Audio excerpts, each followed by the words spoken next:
Hello, everyone. Welcome to an Oilers TV special live presentation. I'm Tom Gazzola inside Rogers Place as we get set to open up a new season. The 2016-17 NHL season is upon us as the Edmonton Oilers usher in a new era in a brand new facility. You know, a long time ago, I was a young broadcast student. One of the first assignments I received was covering the arena feasibility study. It was commissioned by then Mayor Stephen Mandel and City Council. Back then, it was a big deal for this town. The aging Rexall Place had seen better days, and the city had known this for some time and wanted to get things moving. So after that study was revealed, and after Lyle Best and his people talked to everyone and made their presentation to the city, I thought, bada bing, bada boom, this thing will be done in no time. We'll be watching hockey in a new facility in a couple of years. Well, almost a decade later, that day has finally arrived, and it's a special day, and it's a special moment for all of us in the city of Edmonton. And in this program today, we have a lot of guests lined up for you, a lot of great features, as well as a preview of the Oilers and Flames as they embark on a new season. And we kick it all off with the Battle of Alberta.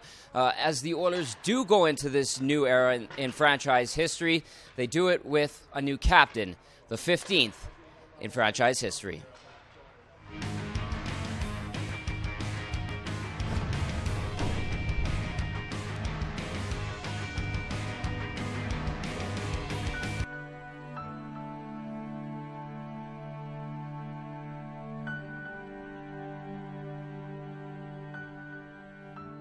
Well, I think the captain has a lot of responsibilities. We have such a great group of guys. I'm just proud to be captain of the club. One of the biggest honors I've ever had in my hockey career. Always following your example. Characteristics to me of a good player who has that utmost respect from his teammates. Being at practice early. What you dream of being, just to come on to make an NHL team, to play one game, and then to be a captain of one of the most storied franchises. I'm very aware of the tradition here, and I'm very proud to kind of carry that leadership. Mark Messier is a very strong individual. He's the type of guy that he wants to be able to look you in the eye. But all in all, I think that if you just be yourself and work hard and play the best of your ability, I think that's what being a captain is about.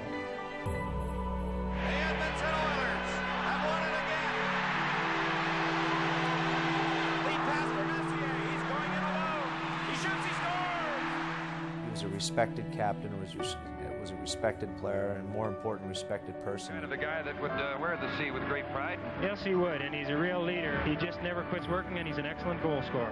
The save, look, Blair McDonald scores!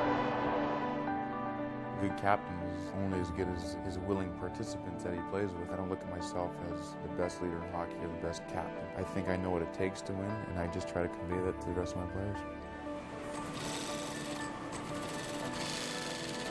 And here it is, Wayne Mavoy.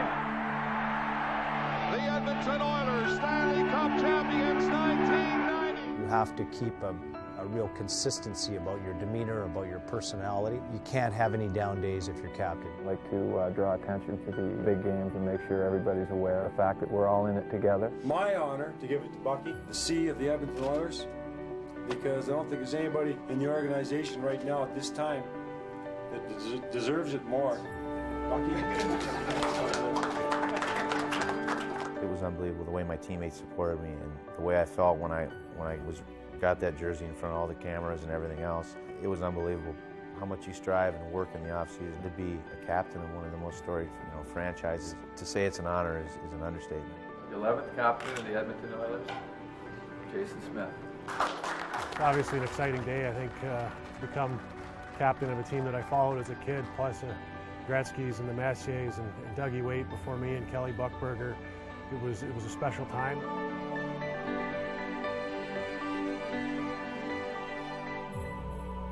It's a huge honor. I think about the guys of being captain for the Oilers. It's a bit overwhelming. With the tradition that the Oilers have here as a team, and with the leaders that they've had, I mean, just to be added to that group of names. The actions, the way I carry myself in the room, the way I practice, the way I play, those have to be, I think, the strongest statement from the captain.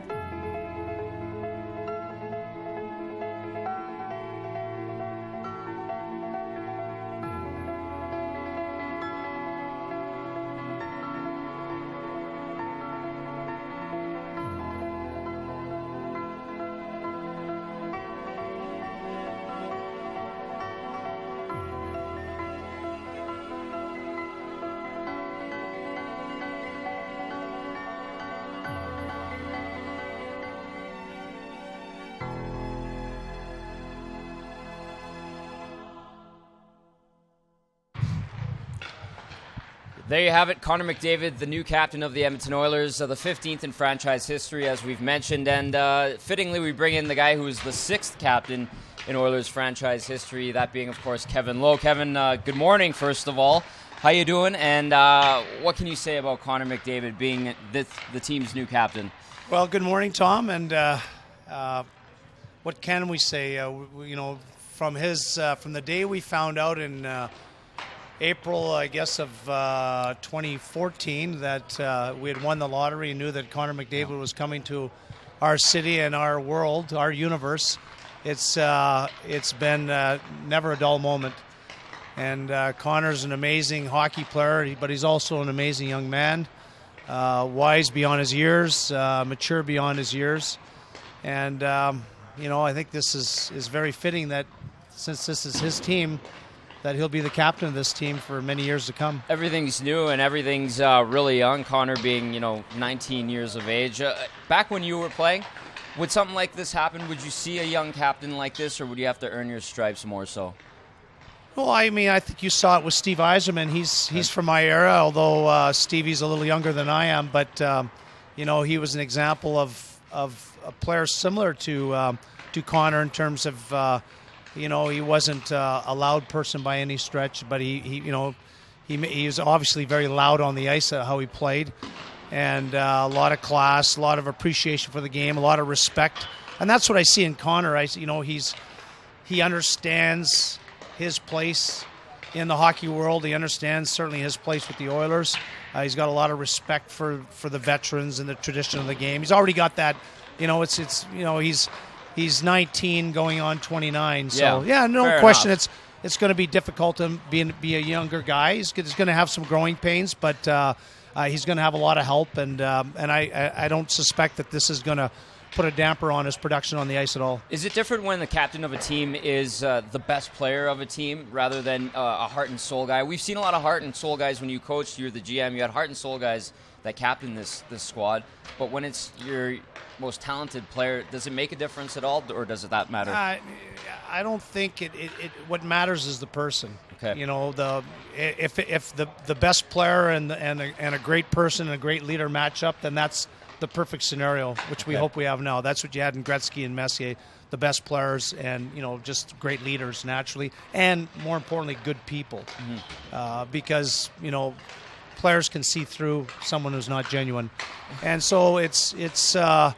But having said that, if you're more of a foot soldier and happen to be captain, like you've seen many of the greats throughout the years, not the greatest players, but great captains, it's because they had the respect to the dressing room. What does wearing the C as an Edmonton Oiler come with?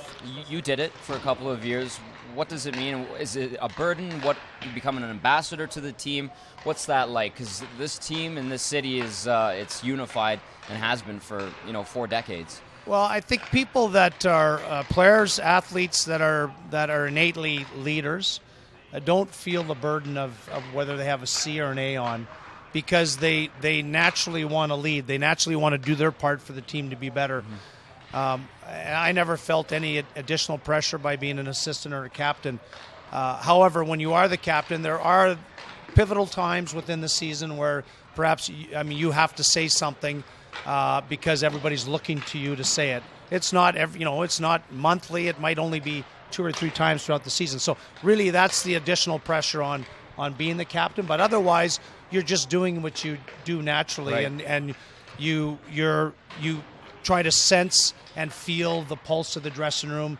You certainly interact with the coaches and try to implement what they want and be a conduit for them. And you just try to be the best possible teammate for all your teammates. Were you a vocal guy when you were the captain, or wearing an assistant's letter or alternate? When I was assistant behind Wayne and Mark, what I would do was I would sense when they didn't want to say something. And I would see that as not so much my time to speak, but that something needed to be said, and they would reassure me afterwards and say that was perfect. Right. I'm glad you said it. I wasn't up to saying it, or I wasn't ready to say it, and so as an assistant, and then when I was captain, I tried to operate in the same manner. I had great assistants with me, Craig McTavish, for one, who he would sense the same thing I did when I was an assistant for Messier and Gretzky. You talk about the support system that you provided to Gretzky and Messier. What can you say about Milan Lucic, Ryan Nugent-Hopkins, and Jordan Eberle going on now as alternates to Connor? Yeah, so, Milan's the veteran of that group and has the most experience in the NHL. Although Jordan and Ryan, although they're young in ages, they're certainly not young professional hockey players anymore, or NHLers. So they've seen a lot. They've been through a lot. Certainly, they would know, more than anybody that they want to get out of the cycle that they've been in terms of not making the playoffs and not really playing for everyone wants to play for is the Stanley Cup. Milan, on the other hand, he's a guy that has experience. One of the things when he signed with the Oilers is he wanted to come in and be a leader. He was played behind great leaders in Boston, had a plethora of experiences, hockey experience that he can no doubt add to our dressing room. So it's going to be a wonderful mix. Speaking of the team and moving forward, the veteran presence, the sneer that this team is starting to develop with guys like Lucic, Pat Maroon, Zach Kassian. When you take a look at the roster that Peter Chiarelli has put together here, what do you make of this team? I know there's optimism runs high for every team across the league this time of year, but when you look at this team, do you say, okay, now we're going to make some headway? Well, on paper, if you read all the pundits, we're certainly a bigger and tougher team, and I really like that. That's one of the things I've been most disappointed with in recent years is the losing's one thing, but losing easily has never been my favorite thing. To be honest, I haven't seen much of the team this year because we've been busy with everything going around the building. There's a lot going on, and I've been out of town for some time. But Peter's done a wonderful job at addressing the I guess call it the problem areas in the hockey club. Right. And, methodically he's done that one by one. And, again, this summer, had to make some tough decisions, no doubt. And hopefully that those decisions will all, amount to a much more successful team. I know we're going to be a much better team. It's just a question of, in a tough Western Conference, how much better. You look at the coaching staff here, Todd McClellan, Jay Woodcroft, Jim Johnson, Ian Herbers. What have you made of these guys? What are they like dealing with them behind the scenes a little bit? Because we get to see them every day as media, and they're well-spoken, they're articulate.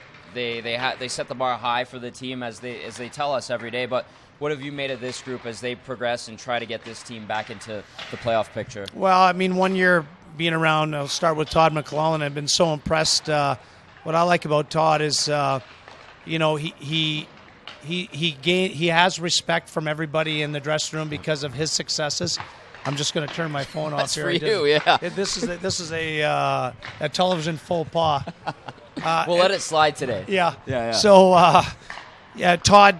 However, and so he has that respect because just the way he conducts himself, people know that he's been successful in his hockey coaching career. He's just an awesome person. But what I like best about him is he really allows his coaches to, he's not micromanaging his coaches. He empowers them to do their jobs. And that's just being, either being a good teammate or trying to build a good basis to relationship with their coaching staff. So I'm just getting to know the other guys, but they're all dedicated guys. They've all had 1 year together now, so it's you're not especially in Ian's case, Jay and Jimmy and Todd knew each other a little bit. Right, they worked together forever. They worked together, but Ian came in, so now there's all that stuff's behind them. They've had a full year, and I think they're all ready to start winning. Okay, from the hockey side to the business/building side, we're here to open up this building today. You played in the Coliseum for years and years and years. You practiced in the old gardens. We had the farewell in April. It was a fantastic party. What can you say about this building and the process to get here, and how nice is it to actually be here and get ready to play NHL hockey here? Undoubtedly, it's the best building in the National Hockey League, and I think biased or unbiased, it really is a beautiful facility. Biased or unbiased, it's been a lot of years. when I think back, this has been, probably an 8-year process. Hard to believe that we're actually here today. And, we've the building's been open. We've had the ribbon cutting and had concerts in here. But let's face it, and there again, it's from a biased opinion. At this building, everybody wanted to see the Oilers play in this building. Right. But for me, as spectacular as everything is, I say this to people often, really we're only at 1/5 of our capacity in terms of, I shouldn't say ours, at Daryl Cates's, what his master vision is in terms of the arena district and ice district. And that'll all be done by sort of the, early 2020. And that's where you'll really see the benefits to the city and, the really bright new shiny toy that Edmonton's downtown will be. Well, there's shovels in the ground across the street, building new towers. This facility looks like it's ready to rock for tonight. And you know what? We've been all around the league, Kevin, and it really is the creme de la creme when it comes to the NHL. Thank you for doing this. Always great to talk to you. Thanks, Tom. Yeah, we'll look forward to it tonight. And Kevin Lowe, always great to talk to you. Like we mentioned, we get to see now Rogers Place by the numbers. All the details you need to know if you're coming to this building or will be in the future. Here it is, by the numbers.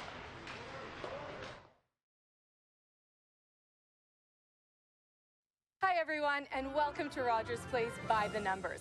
I'm Jessica Kent, and it is my pleasure to give you a quick rundown of the fascinating facts and figures that makes up this amazing facility. We've only got about 3 minutes, and it's one big place, so let's get started. Ground was broken on Rogers Place on March 3rd, 2014, and the first event in the building was booked for September 16, 2016, just 928 days later. Not a lot of time when you look at what was accomplished. At times, an estimated 1,200 people worked on construction a day. And that's probably a good thing, since the building required about 9,000 tons of structural steel and over 24,000 cubic meters of structural concrete. The general contractor and construction manager was Edmonton's very own PCL. The resulting structure is 141 feet tall and has a total area of over 1.1 million square feet. An average home is about 1,500 square feet, which means the new home of the Oilers, Oil Kings, and live entertainment in Edmonton has a bit more room for seating our close friends, with a capacity of about 18,500 for hockey and over 20,000 for major concerts. The building is divided into 7 separate levels: event level, mezzanine level, main concourse level, Scotiabank Suites level, PCL Loge level, upper concourse level, and media level. There are 57 executive suites, 24 theater boxes, 3,100 club seats, 900 loge seats, 300 ozone seats, 500 drink rail seats, 3 food-inclusive clubs, 2 club lounges, a full-service restaurant, and 1 beautiful Ford Hall, which is open to the public 365 days a year.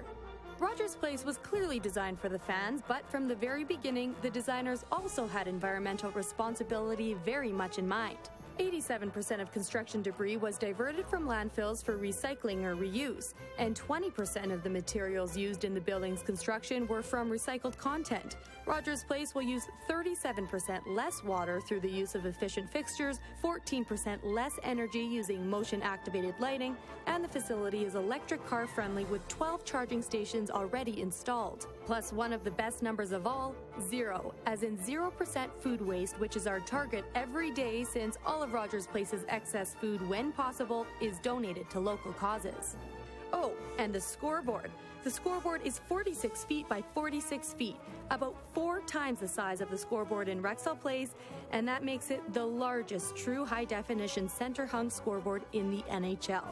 There are also over 1,200 HD TVs throughout the building, so you aren't going to miss a second of the game when you're walking around the building on that impressive main concourse, which, in case you were wondering, is longer and wider on average than an Olympic outdoor track. There's plenty more to discover here, but our time is up. So for now, thank you for joining me at a quick look at the numbers at Rogers Place. There may be a quiz later, but the only thing you really need to remember is this: Rogers Place is one great building.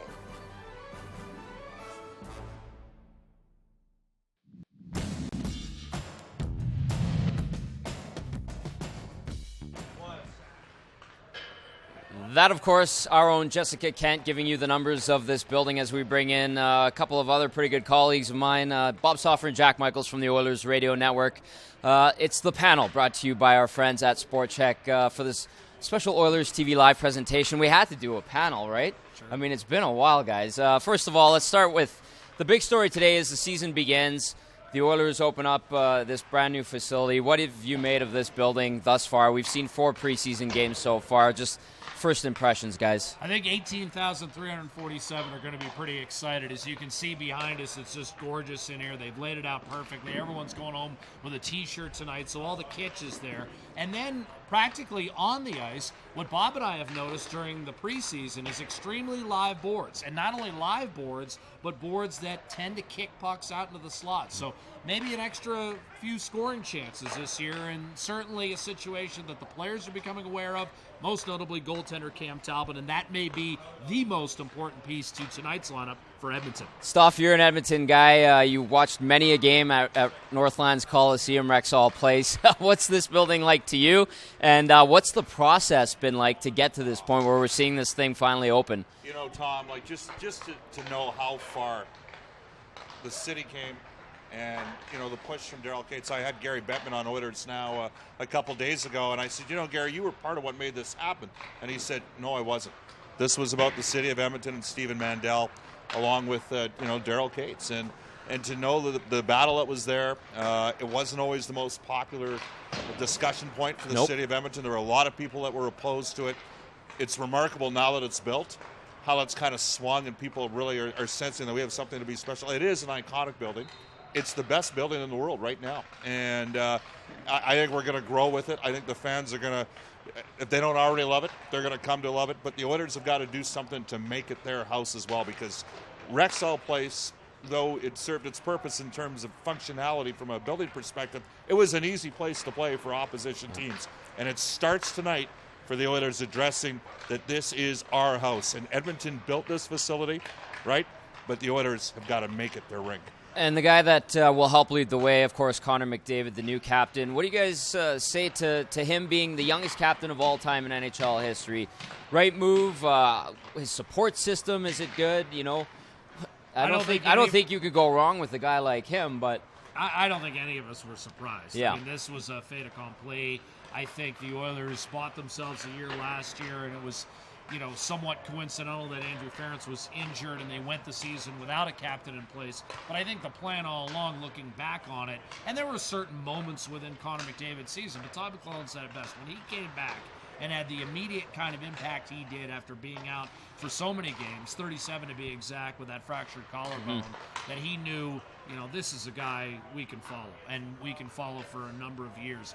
In terms of the support group, I think it's natural to have guys like, Ryan Nugent-Hopkins and Jordan Eberle, who've been through some of the tough years and now can see the light at the proverbial end of the tunnel. And then you've got Milan Lucic, who, Bob, I think is setting into a new role. It's the first time he's going to be a full-time assistant captain, but he's got that pedigree the Oilers are looking for in terms of a proven winner stepping into their locker room. Yeah, and I think, Jack, that's a fair comment about Milan. I mean, for the second consecutive year, Connor McDavid is the biggest story in hockey. Last year, the next great franchise player, generational talent, but he got derailed halfway through the year. So we got robbed of 37 games last season. You talk to guys from all over all of the other markets around the league, and they'll tell you they're all watching to see what Connor's going to do this year in Edmonton. And there is nobody that is underestimating the talent and the ability this guy has. And that's the players. That's the players on opposition teams, the respect that they have for his God-given ability, but also for how he's worked, how he was brought up, how he's conducted himself. And now the Oilers have some support outside of maybe that whole younger group that was once, Hall, Nugent, Hopkins, Eberle, with the addition of Milan Lucic. There's only one Milan Lucic in the NHL. He's that guy.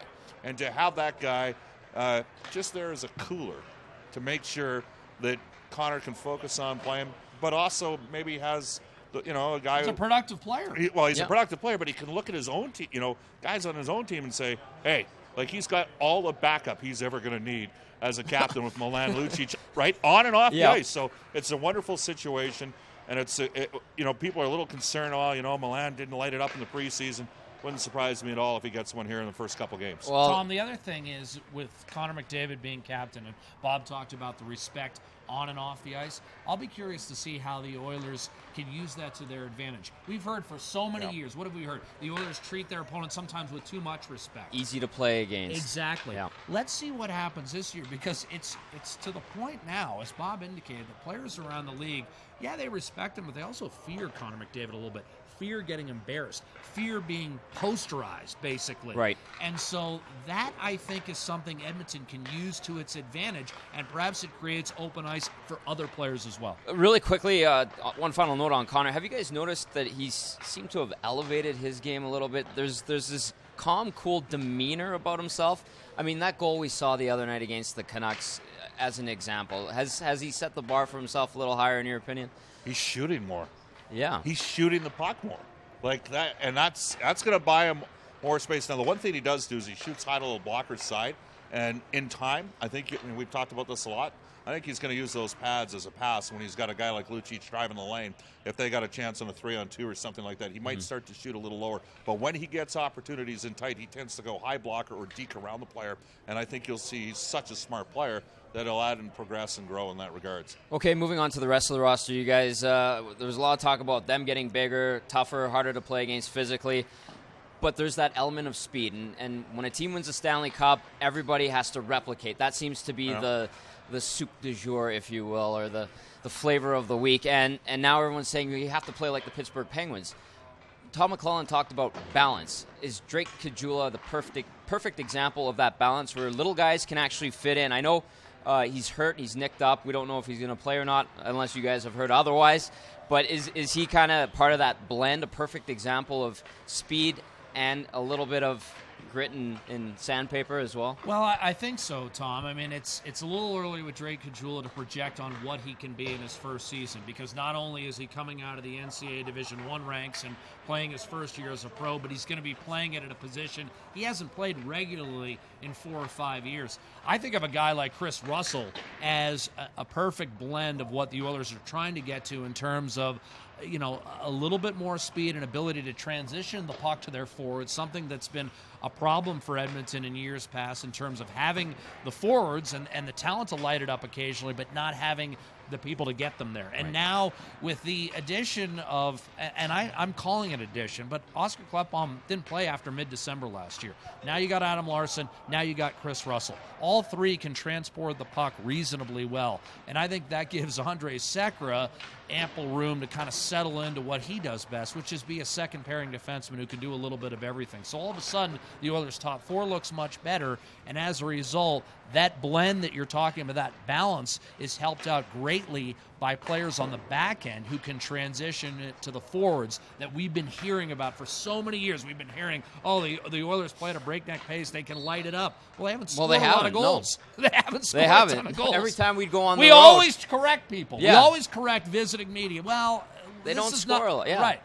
That might change a little bit this year with the addition of the three players on the back end I just mentioned. Well, last year Johnny Gaudreau had 78 points for the Calgary Flames, but they had 3 D-men with 40-plus points transition to the puck. Yep. It makes a huge difference to their hockey club. If you had Taylor Hall in Calgary last year and Johnny Gaudreau in Edmonton, you got a swing of 15 points for both players. That's how important the defense is that Jack was referring to. I'll get to the size thing here with Caggiula. I mean, what I like about Caggiula, the old saying is big men have to prove they can't play and little guys have to prove they can. Yep. Well, he's a little guy that's got a little bit of a burr in his saddle, right? Because he was sort of, he was an undrafted player. He suddenly became a star on a great line at North Dakota. They won a national title. Then he became the guy. But he wants to shove it up some people's you-know-whats out there, right? He's got that attitude. And I think it's fantastic. Yeah, I said it. So you can see there's a highly we've had some smaller players here that lack competitiveness, and they just fell away and out of the mix long term. And here you got a guy, and he's going to me, he's the antithesis of that. And I believe, when he gets healthy, can he play center? I think time will tell. I think there's no question for me that Drake will be able to contribute offensively in the top 9. I'm not sold it's necessarily at center yet, because I think there's going to be some growing pains. And then conversely on the back end, Russell gives them a legitimate NHL defenseman that's played over 500 games, right? And that's big. I mean, they basically added, they're two, as Jack referred to with Clefbaum, they're 2.5 defensemen better than they were last year. That is massive for this group right now. So, you know, are they a Stanley Cup contender? No. But can they evolve into a Stanley Cup playoff team by the end of the season? I think they can be in the mix. I think they will be in the mix. And I think in large part because they've gone an atypical route, added a couple NCAA free agents that have given some depth. Don't know how much we'll see Benning, but we're definitely going to see Caggiula. But they've significantly upgraded their defense as well. Tom, it's been a more competitive camp. I Right. mean, one thing, Bob and I had Mark Letestu on the other night, after one of the preseason games, and unprompted, he said, you know what, guys, the biggest thing is this has been a far more competitive camp this year. I felt pushed to retain my spot. Drake Caggiula is one of those guys who's threatening other people's places on the team. Benoit Pouliot's getting pushed by Patrick Maroon. Milan Lucic is going to get pushed by Benoit Pouliot. In other words, you've got competitiveness from within, serious competitiveness from within for the first time in a long time. And when the players are saying that, and veteran players like Mark Letestu are recognizing that no longer are you just coasting through camp, knowing that your spot on the team is secure, I think that's a good thing for everyone involved, and it will help Edmonton be more competitive once they get into regular season play. How important is the start this year? Because 6 of 9 in October are right here at Rogers Place. It's an absolute. I mean, put it this way: if they have a poor start, it's a killer. There's no excuses. You know, the team's relatively healthy, right? And November's brutal. 13 games in 25 days, most of which on the road. They gotta get up and running right from the get-go here, which is why I think they played close to a lineup of the last couple of games here with a couple tweaks. But they gotta get off. They got a lot of home dates. They gotta make this their house from the get-go, and they gotta be up and running. They gotta capitalize on some teams coming out east. Sometimes those teams have a bit of a malaise early in the year, and they gotta get after it. Tom, among the first 10 opponents, only 2 were playoff teams a year ago, St. Louis and Washington, and both of those games are here at Rogers Place. So it's imperative, and as Bob mentioned, making it your house, the players have to get used to the intricacies of their own building, and I think you said it on one of your reports earlier in the season. You don't want this to become a neutral site game early in the season while everyone's still getting used to it. You want to establish that it's going to be tough to win here early in the year. All right, quickly, guys, what do you expect tonight in terms of this atmosphere around this building? I think it's going to be rocking. I think the joint's going to be jumping. I think folks might be a little bit more fueled up because we might be a little later on starting and get after it. And the Oilers have got to come out on fire. And I'm going to guess that Glenn Gullickson's sitting there in the Calgary room going, you got to survive the first 10 minutes. You know what? Not a lot of coaches have had to say that coming into Rexall Place, but the time has come for Edmonton to make it like that. And I believe Todd McClellan's group's going to be ready to go. The only thing I disagree with there is I'm not sure that's going to be Glenn Gullickson's approach. He's got a team in his eyes that was 20 points better a couple years ago. That was a playoff team. He's got Sean Monahan. Now he's got Johnny Gaudreau back in the fold. That's going to give everyone a spark. For that matter, he's even got Chris Versteeg, a guy who was on a PTO with the Oilers. Now he signs with the Flames. But most importantly, as Bob talked about, he's got the defense. He's got Mark Giordano. He's got T.J. Brody. He's got Dennis Weidman. Interesting pairings, though, Jack. Well, we'll see whether that switches Giordano up over the course of the and year. Brody aren't together. And Dougie Hamilton. I mean, Hamilton had 43 points a year ago. Mark Giordano had 21 goals and 56 points. This D can light you up. I think we're going to see some fire wagon hockey tonight. I think there's going to be a ton of scoring chances all over the ice. All right, boys. Always a pleasure catching up with you. Thanks for doing this. What time are you on air tonight? Before we, I'm about to burst You're right shaking now. with excitement. We're going to make this an hour-long segment. What time are you on tonight, real quick? So I if think people we're can on all watch. day. All day. Okay, there you go. So just tune into 6:30, Ched. As always, a pleasure, guys. Bob Stauffer and Jack Michaels from the Oilers Radio Network.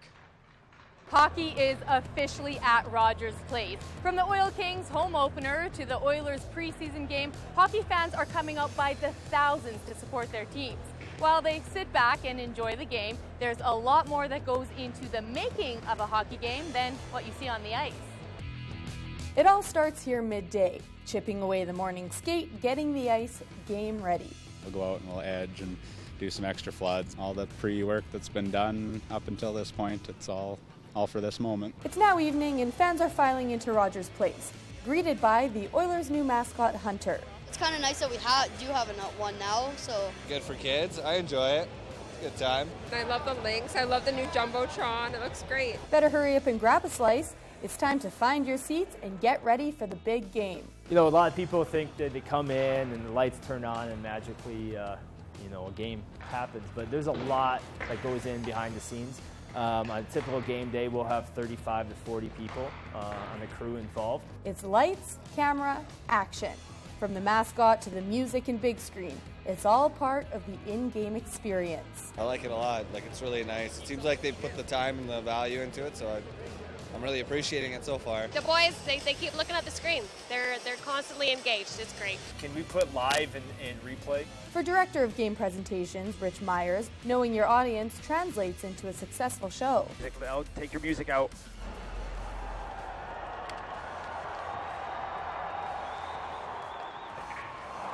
Show me a replay. Go music. One of the interesting things about here in Edmonton is, yes, we have all these great tools, but in this market, hockey comes first, and these fans are so knowledgeable and they're so passionate about the team. So it's my job and our team's job to make sure the game comes first, and we are just simply here to enhance their experience. It took months of preparation from Rich and his team to get ready for this hockey season and get used to all those new toys. Yeah, so when you walk into Rogers Place, I mean, the first thing you see right away is you know, our state-of-the-art scoreboard. We have more than double the presentation lighting that we had from Rexall Place. Goes down the list, state-of-the-art sound system. We have you know, top-of-the-line everything, and so really allows us as you know, event presentation to really give the fans an experience unlike anything that they've ever experienced here in Edmonton. So we're really, really excited about that. Hockey fans may have noticed a new voice this past week. The Oilers goal is first of the preseason and first point, scored by number 15, Tyler Pitlick. And what about that goal horn?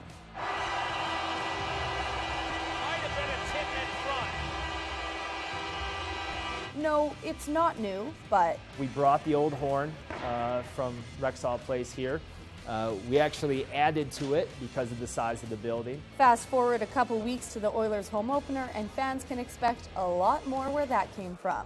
Come opening night, October 12th, we will debut our ice projection, which we're really excited about, and the things that we can do with that. They'll see basically a two-part ceremony to open up Rogers Place. Oilers fans will also meet the new orange and blue ice crew and hear the familiar sounds of the beloved organ. We purchased a new Hammond organ.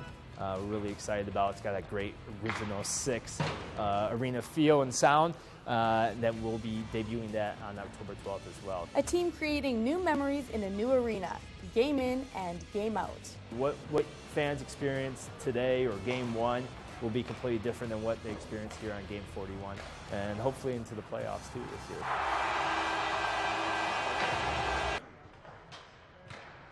Is it open? Go straight to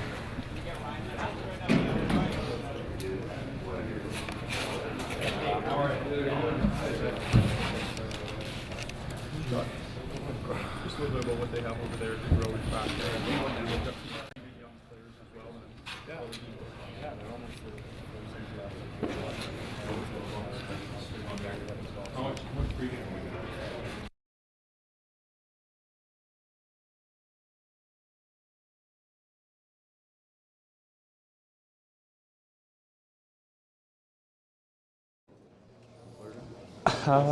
I don't think so. That's a business deal, and ultimately he's going to go where anyone wants him. And I think that it's good for him that he's in Calgary. We had a couple of preseason games in here, but you get out there this morning, the T-shirts are out and the Oiler logo, and it's the first game in the building. I wonder just what you think about being in this building after a little bit of experience in the old one. Yeah, for sure. A whole different feel in here today. It's definitely more intense, more serious, and that's a good thing. We're excited to get the season going here in this beautiful new building, and we're excited for the crowd tonight, and hopefully they're rocking. So hopefully tonight is a big success.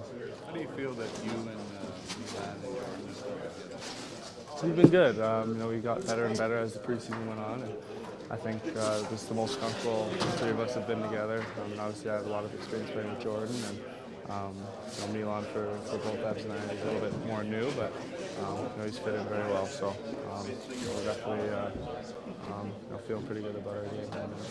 Connor, do you play the same game regardless of who you're playing with, or do you maybe tailor some things you do to the type of guys you're with? Oh, for sure. You tailor a little bit to maybe someone you're playing with, a guy like Lucic. You're kind of just hovering around those big battles that he's creating, and the puck usually squirts our way. I mean, he wins so many battles and keeps so many pucks alive, and he's probably one of the only guys in the league that can do that. So, definitely, you can definitely tailor it a little bit.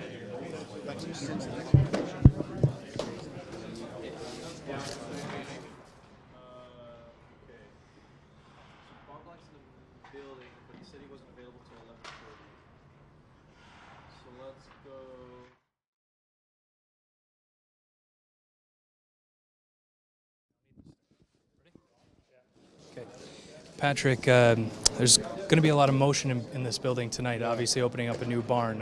How can you guys harness that tonight? Yeah, we just got to feel off that energy. I think, it's opening night for a new building. It's going to be electric in there tonight, and I think for us players, we should feed off that and take it as an advantage for us tonight. When it comes to the Battle of Alberta rivalry, it hasn't been as heated as it once was, but when you look at the skill on both sides, it seems like maybe that it could reignite the rivalry starting maybe this year. Yeah, I think so. I think obviously for me it's like when I played in Anaheim against LA. I think it's just like that. Edmonton versus Calgary, it's going to be huge. When we play each other games, we're going to try to steal 2 points every night from each other. So, it's a big night tonight just for the new building and everything like that. So a lot of emotions going around with the players, but I think tonight's going to be a really good game for us. Mark Letestu talked in the preseason about how you guys really haven't had a chance to play that big, heavy, run teams out of the barn game yet. Is tonight a good night to start? Yeah, I mean, we got the size. We got everything we can to do that. And like Testy said, I think tonight starts tonight that we start running teams out of this building, and then for teams to come in here and they hate coming in here, we want that. And we got to play a big, heavy game. The West is a big game, and I think we have the players in here to do it. Perfect. Thank you. Good luck tonight.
All right, Oscar, it's a big night tonight. You're opening up a brand new building. Is there a chance that maybe this team will come out with a little bit extra oomph and motivation to get one in front of their home crowd? Oh yeah, for sure. And I mean, we're gonna get off to a good start here in October. We play a bunch of games here in Rogers, and we want to show the whole league that we're a team to count on in this building. I mean, and especially for me, I'm very excited. It's been a long wait, so yeah, I'm looking forward to tonight for sure. How are you feeling now? It has been a long time for you, and it's ready to get back into games that matter? Oh yeah, for sure. No, I feel great. I mean, I'm 100%. The ankle feels good. It's been a long preseason. I just want to get into the regular game starting here. So yeah, I'm very excited for tonight. This team has a new identity, bigger, heavier, have a chance to be able to run some teams out of this building. You haven't had a chance to do that in the preseason yet. Is tonight maybe a good night to start? Oh yeah, for sure. Like I said, we want to come out smoking hot here and play real good hockey in the first period. It's going to be a big night for the whole city of Edmonton. I think everybody's very excited, and especially the guys in this room. When it comes to the Battle of Alberta, it hasn't been where it once was. Very storied rivalry. Is there a chance that maybe with both these teams kind of on the rise, seemingly on the rise, that maybe it reignites starting tonight? Yeah, hopefully. I mean, these games are the most fun to play. I mean, it's a big rivalry for sure. Like you said, back in the days, they had a lot of good battles. So, I mean, we want to get it that way. And I mean, Calgary's a good team, so we got to be focused when the puck drops tonight. In the preseason, it's a good chance for defensive pairings to get to know each other, build some chemistry on the ice. And you guys are going to be relied upon to play a lot of big minutes. Do you feel like you and Adam are ready to take on that workload? Absolutely. I mean, I feel great confidence out there, and I feel very calm with Adam on the blue line. So, I mean, we gotta be ready from the start here. I think that's going to be the biggest key for our team. I think be ready for the start here. That's going to be huge for us. All right, thanks a lot, and good luck tonight. Thank you very much. Perfect.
Are you ready? Yeah, okay. Chris, it might be a big night for you personally. You're playing against your former team. What are your feelings going into this game and opening up a new barn? A lot of emotion in this building tonight. Yeah, I think there's a lot of excitement for tonight. Like you said, opening up a new barn. I think we're excited about the team we have in this locker room, and I'm looking forward to it. When it comes to playing the Flames, any animosity there? Any wanting to prove yourself? I want to prove myself every night. I mean, this is no different.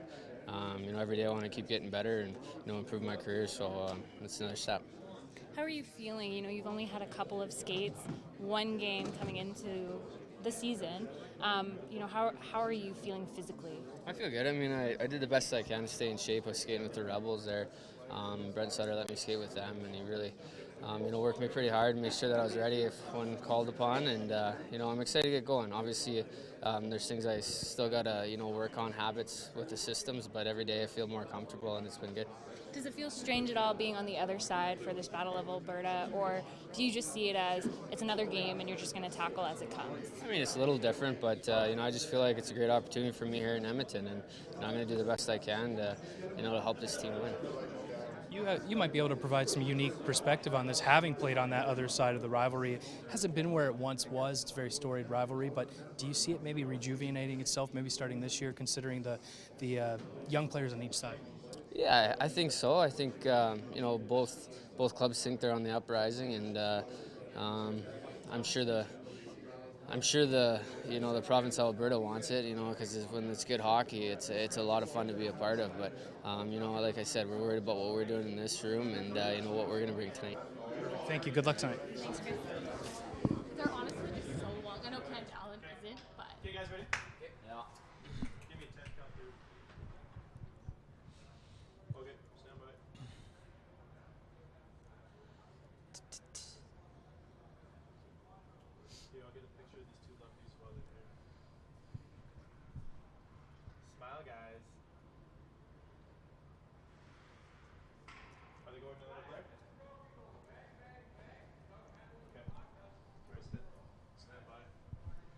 on us.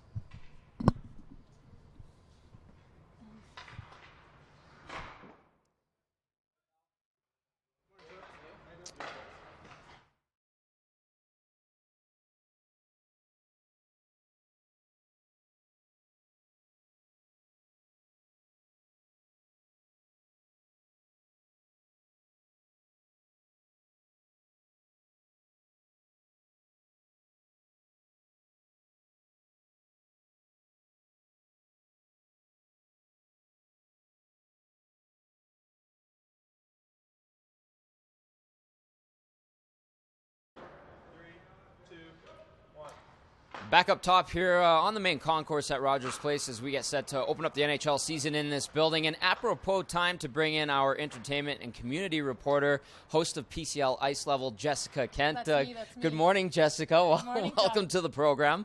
How are you doing today? What are you most excited about? How cool is it to finally be here? This is literally the day Edmontonians have been waiting years for, and just stepping into this bowl and seeing these T-shirts in the Oilers logo formation here. It's a nice touch. It's a very nice touch, and it just gets me even more excited for this evening. It's going to be fabulous. Can you tell us a little bit about the T-shirts? If you're coming down to the game, how did this all come to be, and what's the idea behind it? Yeah, so if you are coming down to the game, at your seat you will find a T-shirt with the Oilers logo on it, as well as the inaugural season patch. Yep, exactly. Very right formal. on the arm here. Yep. They were printed in Edmonton at Elite Sportswear. Our good friends at Elite, thank you very much. Yeah, exactly. And Yep. that is, I did not know this, but that is actually where the official game jerseys are made as well. That's so right. here in Edmonton, it's all local. You also find one of those light-up wristbands at your seats. Tell us about them. So, Yeah. basically, each section will be lit up in unison. If there's a goal, anything, it'll be lit up. And this is just preemptive to the opening ceremonies here this evening. It's going to be awesome. I remember going to a Dallas Cowboys game at AT&T Stadium, and they had the light-up wristbands. It's it was pretty cool. fun, yeah. We saw last year in the playoffs in Philadelphia, fans throw the wristbands on the ice. Don't do that tonight if you're coming. Don't do that, yeah. Keep them. They're for you to It's enjoy. a good, exactly. It's a good memento of the evening. Jess, absolutely. How cool is it to finally be at this point? You've been with us for 9 months. You've Yeah. watched this building come into its final stages and finally open up. Yeah. What's that been like for you? You know what? Like you said, I've been here for 9 months. Long 9 months or only 9 months, whichever way you look at it. And I say long because from the moment I stepped inside Rogers Place 9 months ago to where we are today, it's absolutely incredible the transformation this building has seen in that 9 months. It's, they were just pouring the concrete for the ice slab when I first came in. There was hardly a roof on the ceiling, and now here we are, home opener.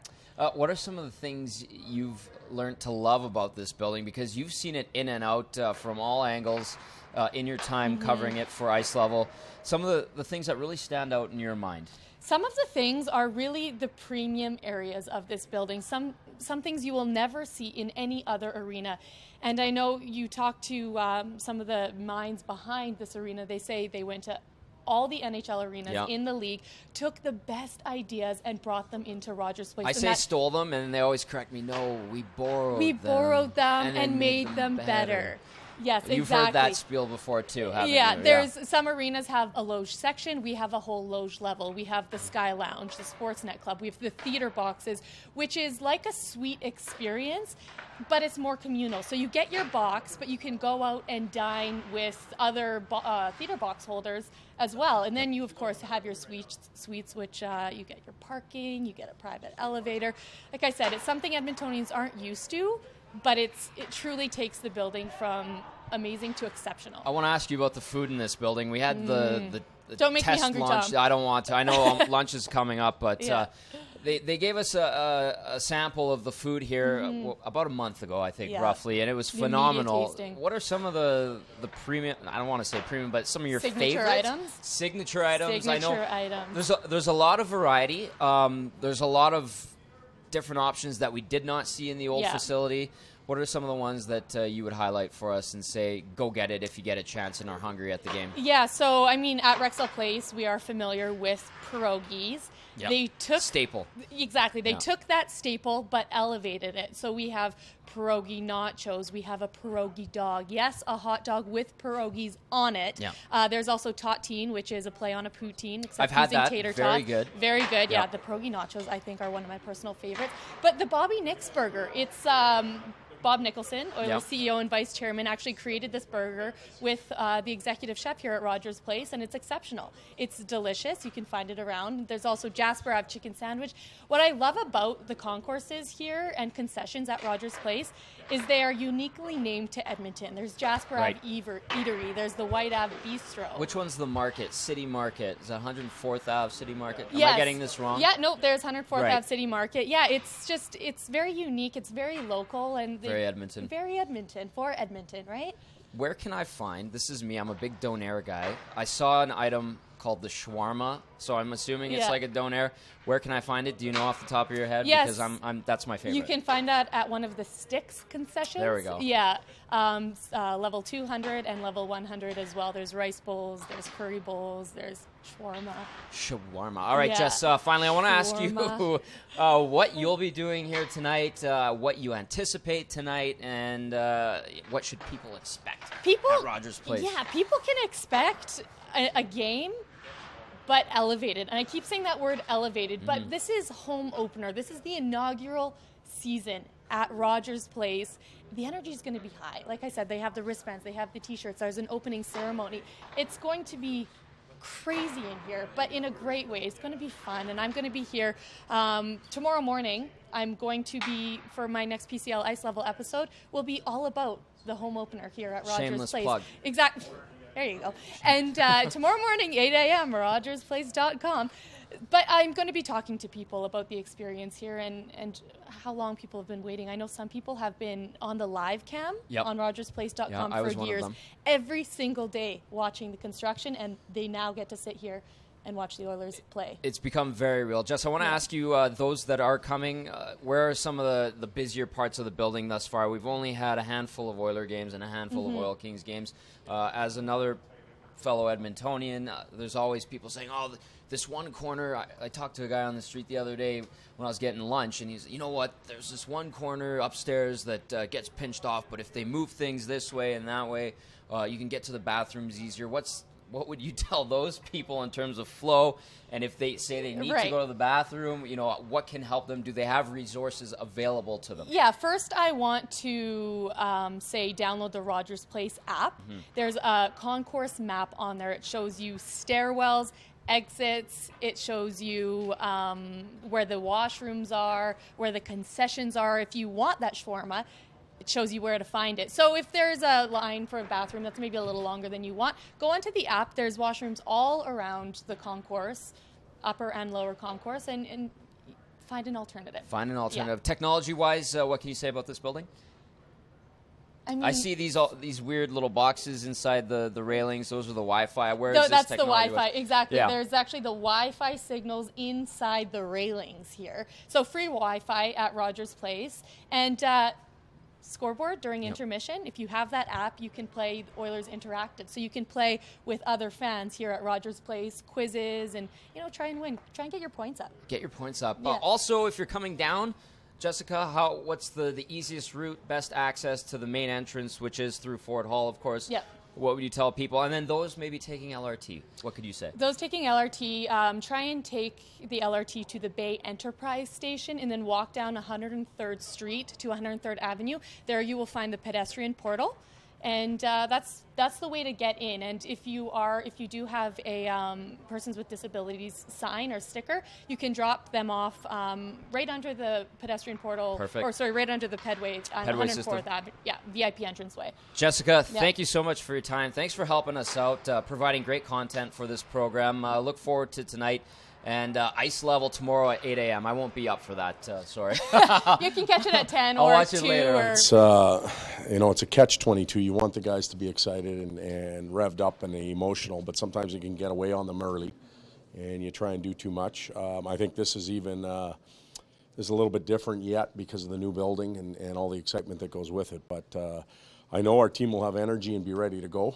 It just has to be focused energy and making sure that we have a high level of execution, especially in the first period. They want to celebrate the new building, and understandably so. There's going to be a lengthy pregame ceremony. How much do you expect your players to be out on the bench? Part of that, you have to be careful with that. Yeah, we'll follow the script that that our people have given us, and we'll participate in some of it, not all of it. And of course, we want to respect the dignitaries, if you want to call them that, the past heroes from the Oiler organization. But we still also have to be ready for an important game to play. Todd, Sekera was playing on the right side at the World Cup. It looks like it's going to be Russell there. What went into that decision making on which guy would play the right? Well, Sekera had played on the right side at the World Cup, and that's it. Russell's played there before for a lot longer time period. Andre is more comfortable on the left side. He adapted his game somewhat to the World Cup menu that was laid in front of him, but we're going to go with what we have right now, and we'll see where it ends up. The Battle of Alberta, kind of your second season in it, you've got a young star, they've got some young stars. I just wonder if you feel like this is starting maybe to elevate, even though it's opening night, you play each other to start the season, maybe something good could be happening. Well, it would be great for both our teams and both cities, and in particularly the province of Alberta right now. We need a little uplift right now. We need a little excitement, and hopefully the two teams can provide that. We have our star players. They have theirs. They're exciting players. They're fun to watch. But the battle is going to get heated up when the two teams graduate a little bit more and work their way into a playoff situation where maybe we're competing for a spot or happen to meet in a round. We know the viciousness of the past, and the players are well aware of it, but for it to really get back to where it needs to go, I think the two teams have to perform at a higher level. Jesse Puljujarvi will see his first regular season game. You mentioned earlier in camp you thought he might function better when the game is more organized. Are you expecting some of that? Yeah, and for him, more organized is sometimes understanding the game a little bit better, what we want to do in certain situations, forecheck, neutral zone, that type of stuff, but also having players around him that are a little more organized, delivering pucks at the right time, crisper passing. So we're expecting to see that, but he's an 18-year-old that's going to play his first NHL game. There'll be a large part of nerves that are involved in it. We just want to let him play. We don't want to be on him too much. Let him experience that game, and they'll have Tkachuk on their side as well. Let these young kids play for a little bit, help them along, and then see where they are down the road. Todd, you have more experience throughout your lineup. Are you look with this homestand or so many games early in October? Are you looking to? Will you match lines? Maybe more look to exploit some matchups here that maybe you wouldn't have last year. Early in the year, we've got to get everybody playing. There are some key people on the opposition that we have to be aware of and know who is dangerous in what situation. So we'll look for that. But we also have to find a little bit out about our group. And we have a few more veterans in our lineup. A couple of them happen to be injured that are important pieces. So there is a youth component to our group tonight and perhaps on Friday and Sunday. But sometimes that's good as well. We've got old that need to prove they belong here, and we've got young that are hungry and also have to do that. Todd, with all the changes that have been made since last year and over the summer, is this current group of Oilers a tougher team to play against? Are we going to see that tonight? Well, it depends on how you define toughness. Size, the heaviness, the ability to grind it out in corners. I think we're a little more equipped to do that than we were at the beginning of last year. You talk about the ability to sustain when things aren't going well, the mental part of it. The jury's out on that. We'll see where this team goes, and I think that's part of being tough. The preparation and the ability to adjust quickly, that's part of being tough. So there's a lot of definitions to toughness. I think we're better equipped in a lot of the areas, but we're still going to take the test in others. What's the reasoning that Benning is on the roster when you signed Greiba to put Greiba on waivers? We like. Why is Greiba just on the roster? Well, we like Matt Benning right now. We want him to be here and taking some stuff in. Caggiula day to day. Caggiula's day-to-day, yes. Caggiula's day-to-day, and that was, I couldn't let you guys in on that yesterday. Obviously, I didn't know the answer, but that's what I was trying to get after. So a stat maybe you don't care about, but Lucic in his career told me he has 1 goal in 49 preseason games. He believes emotion's a big part of his game. Are you expecting kind of maybe to see the real side of Lucic tonight now that the games matter?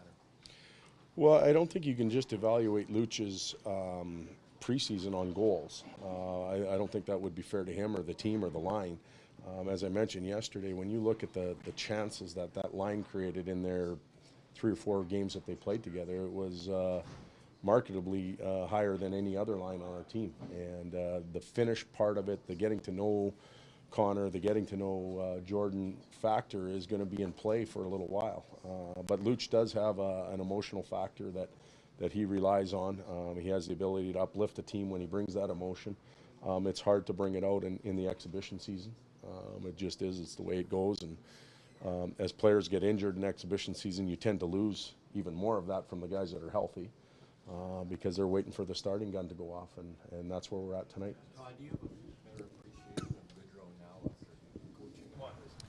Todd McLellan and the Edmonton Oilers get set to embark on the club's 37th National Hockey League season as they get set to take on the Calgary Flames. It's the Battle of Alberta, and to discuss the Flames, we bring in my counterpart from Flames TV, Ryan Leslie. Good morning, Ryan.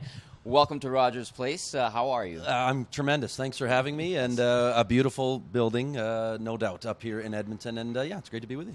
It's great to have you. We don't get to do this very often. That felt forced. It seemed like you were maybe lying to me. Yeah, I'm just being polite because we're on camera right now. I'm just kidding. I'm just kidding. You're a good guy. The hubbub around the Flames. Let's talk about them as they get set to embark on this season as well. What's the big talk right now? I know they want to get back to the postseason like we saw a couple of years ago. What's going on around Calgary real quick? Well, it's interesting. When you talk to any of the guys who were a part of this team last year, as far as the Calgary Flames are concerned, it's that bitter taste is still there. Mm-hmm. It still resonates. They want to learn from that. They want to improve on that. They got new coaches. They got new staff. They've got new faces, as we know. So there is a lot of that feeling of let's put last year behind us, but let's learn from it. Let's make this year count. They've again, we've talked about the faces. I know we're going to get into that, but there's a lot going on, a lot of change. New faces, one that you even know fairly recently here in Chris Versteeg. So there's a lot of intriguing storylines, and of course, the biggest news has to be Johnny Gaudreau recently. How important was that deal, and specifically the timing? The timing was fascinating, wasn't it? I mean, we left the rink one day thinking, boy, we're probably going to head up to Edmonton and not have Gaudreau in the lineup, and that didn't sit well. Oilers fans didn't mind that. Sure, especially with the back-to-back. Yeah, for sure. Right. You're going to see each other twice. Yeah, that's right. So the idea of not having him here in Edmonton and with the club was a real scary feeling for people. I think it really started to get real, and then all of a sudden you leave the rink, you head home, word starts to trickle in, and Johnny Gaudreau re-signs for 6 years, and he came in right away the next day. We had a chance to chat with him and catch up on CalgaryFlames.com. You can visit you them might want to if head there you so choose. right away. Break out of here I'll hold early. it against you. And all kinds of content over there. Anyhow, but yes, getting him locked up for 6 more years. He doesn't want to talk about the new contract anymore, Tom. He doesn't want to. This kid is wired for one thing, and that's playing hockey. It was business. I think both sides understood that. It never really got personal, even though I think it started to feel that way to some. They all understood it was a negotiation, and it was a process. And to Brad Treliving's credit, it was a realistic contract from term and dollars. Flames fans, I think, are very ecstatic to have this guy locked up. Watching him the last 2 years, he's a heck of a player, and he causes all kinds of trouble for the Edmonton Oilers, as we've witnessed. Perhaps a casualty of the Gaudreau signing benefits the Edmonton Oilers, specifically on defense, and that's Chris Russell, a guy you got to know a little bit. What can you say about him? What are the Oilers getting in this guy? A good Alberta boy, but spent a lot of time with the Flames and played a big role on that blue line. It's a great point and a great question. What the Oilers are getting and what the Oilers fans are getting is a competitor. This guy will go through the wall for this team and this city. You have got a real competitor, somebody who just wants to win. And in that room, in any room, you want a guy like Chris Russell. Polarizing player for some. Yeah, he has his detractors when he signed here. For sure, but there are people who will be close to this team who will know one thing about Chris Russell. He will do anything it takes to win. You got yourselves a heck of a defenseman, a quality person, and somebody who will be infectious. Doesn't have to be a loud speaker, Tom, in that room, but players will understand real close. If they don't know Chris Russell, they're going to know we're going to go to war with this guy, so to speak, and we're going to find ourselves competing harder because of a guy like him. You just had a chance to speak with him and catch up, but how was that? It was great to see him. It was a little odd, to be honest with you. It was a little odd for us. You get the sense maybe it's a little bit odd for him. I mean, he's been through this before. He's worn other jerseys, there's no doubt, and he's a pro, and he's excited to be here. But you did get the sense that this was a little different for him to be skating a few days ago in Calgary, wondering where things were going. Probably very similar to Chris Versteeg, except yes, you know, I mean, wow. except there's a little bit of history there with the Flames and Chris Russell. He knows that, you know, when he left and went to Dallas, it was a chance to try and win something, and now he's here to be a part of building something, and also to try and win something here. Again, a very good defenseman, a very good addition for the Oilers. I like how you brought up the Versteeg thing because, as you mentioned with the Gaudreau thing, we thought yesterday that a deal was imminent for Versteeg, and all of a sudden he's in Calgary signing We'll a one-year take that. Yeah. Yes. Thank you very much. Familiar faces on both sides of the battle, if you will, but new faces as well. And goaltending was an issue last year for Calgary. What can you make of the goaltending situation now? Brian Elliott, we know what he's done in St. Louis. He's had a heck of a run, but that's also a great team in front of him. What do you make of the back end and the goaltending in Calgary? Well, I think he's pretty excited about the blue line in front of him as well in Calgary. I think he feels that Mark Giordano, Dougie Hamilton, TJ Brody, he really feels that he's got a blue line in front of him. I don't want to put words in his mouth, but he's alluded to the fact that it's very comparable in his mind. And he is a positionally strong goaltender. Watch him tonight, and you'll come to the conclusion that at least positionally, he's always in it. And he's going to make saves. I think every team wants a goaltender that is going to make saves when you don't expect him to. Make a few that you don't expect him to. Game changers. Yeah, that's been lacking a little bit in Calgary the last few years, ever since Mika Kiprasov. I could probably safely say that. Yep, that's fair. And he's back, as far as Brian Elliott, back with a one-year contract here in Calgary. And Chad Johnson, I think, watch for him to play a few more games than you might think a backup would. I think it's going to, because the thought Ken Hitchcock said about Brian Elliott was, this guy practices so hard that you might actually, and plays so hard that you might have to give him a little bit more rest. He is a competitor. He's all business.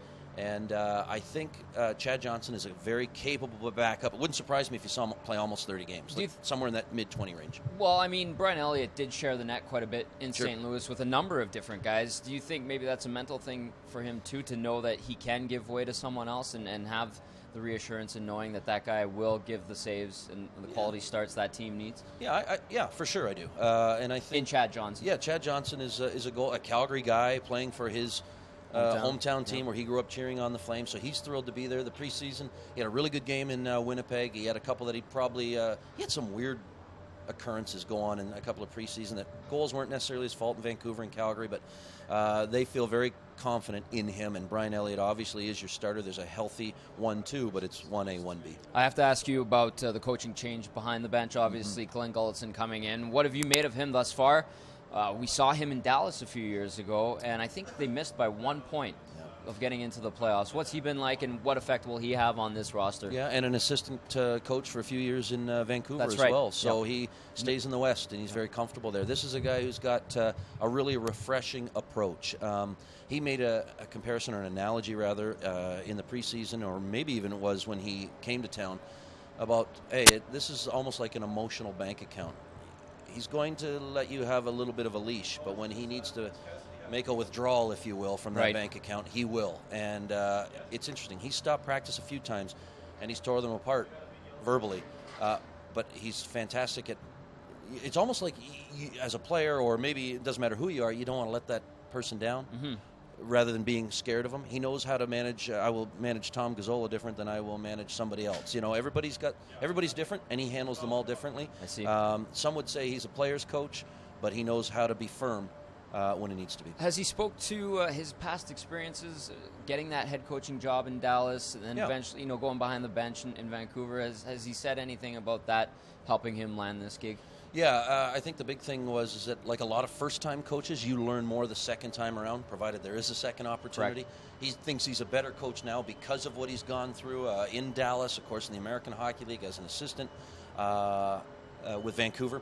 So he's taken all of these experiences and believes now, he's a young guy. I believe he's 45, if I'm not mistaken. Yeah. I'm 43, and look, I'm hanging out with you. You're looking great.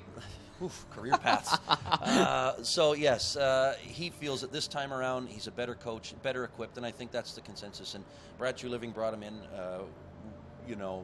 He was always the lead horse in that head coaching race, and felt very strongly that this was a guy who can lighten the room, improve on those special teams, puck possession a lot more, and overall extract more out of his players. He does seem like a real people person. I had a chance to talk to him very briefly in Penticton. We'll see how that goes tonight and Friday night. What are you looking for, Ryan, as these teams go back to back? I'm fascinated to see. We're coming off the World Cup. We're talking about all that skill in the World Cup for the North American squad. team. I didn't even want to watch any of it, and I was captured by them. Yeah. And to see all of that skill out there tonight, I'm really fascinated to see what Lucic brings to the Oilers side, the space he creates. I'm fascinated to see Gaudreau, Monahan, and who emerges as one of their wingers. The great thing in Calgary is you've got some pairings at this point that you're comfortable with. Gaudreau and Monahan, Bennett and Brouwer, Frolik and Backlund. Now, who's going to step up and fill out those lines as a third, as a member of that trio? What will Matthew Tkachuk bring? Can he stay? This is his first game. Lost in all of this is Matthew Tkachuk, the 6th overall pick this year, who many thought would land in Edmonton. In fact, he, I think, at one point prior to the draft, thought, I'm going to be an Oiler. He thought that. Well, Columbus threw everyone for a loop. Yeah, and I spoke with him on draft day, and I spoke with him since about that whole moment when Columbus made their selection. He knew at that point that he was going to be a member of the Calgary Flames. He's turned a lot of heads. He was prickly in Penticton. He's been very prickly in the preseason, but tonight, this guy makes his NHL debut. So I'm looking forward to seeing that. Does he make a case to stay? He's got a challenge in front of him, but we saw Sean Monahan do it a few years ago. Nobody counted him in. Everybody thought he was going back to junior. We'll see what happens with Tkachuk. There was a guy that I thought might wind up an Oiler a couple of years ago. It turns out Stop Calgary. it. You can't have everybody, Tom. It's getting ridiculous over here. Okay, finally. Uncle. We want everybody. The Flames TV guy would say that. Finally, I just want to ask, you had a chance to get into the room as we throw to a locker room tour. What'd you make of it thus far? Seeing that dressing room. Are you asking me to pump the tires of the Oilers locker room? 100%. Won't happen. It's lovely. We got to go to break.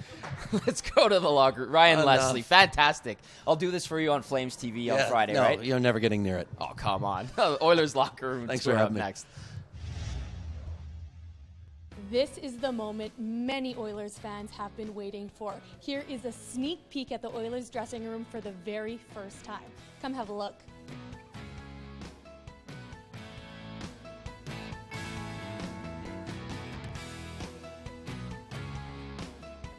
Obviously, there is that wow factor when you come in. I've never been in an area, in the locker room, quite as big as this one, that's for sure.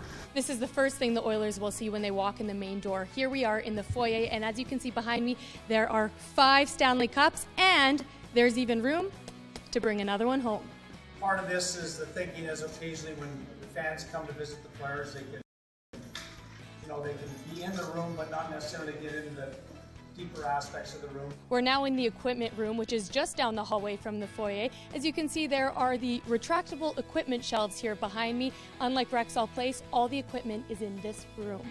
And welcome to the theater room. This is where the coaches and players can collaborate on different plays right here on this big screen. We can take away the right side. We're going to take away the right side here, and we're going to track back through the middle of the ice. This room is pretty self-explanatory, but here's something the players aren't completely used to. All this natural light coming in. This is about making sure that the team is in a position to be successful. And when you look at all the different components, the dressing room is very well done. But when you look at the training area, all the fitness areas, the rehab areas, it's best in class, and that's been the goal from day one. Well, there you have it, your first look inside the Oilers dressing room. Stay tuned to PCL Ice Level for a full feature on this space once it's been broken in a little bit. Reporting in the Oilers dressing room here at Rogers Place, I'm Jessica Kent.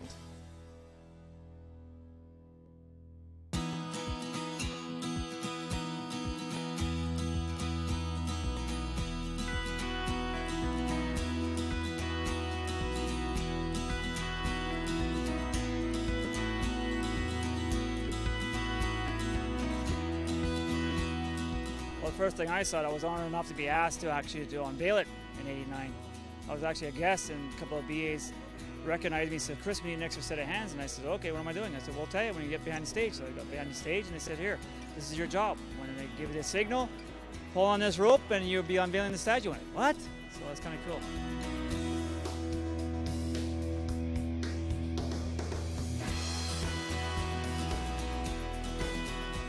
It was exciting when we brought it up and they had the unveiling of it, and now to take it back, and we'll wash it and clean it up and then bring it back for its new location.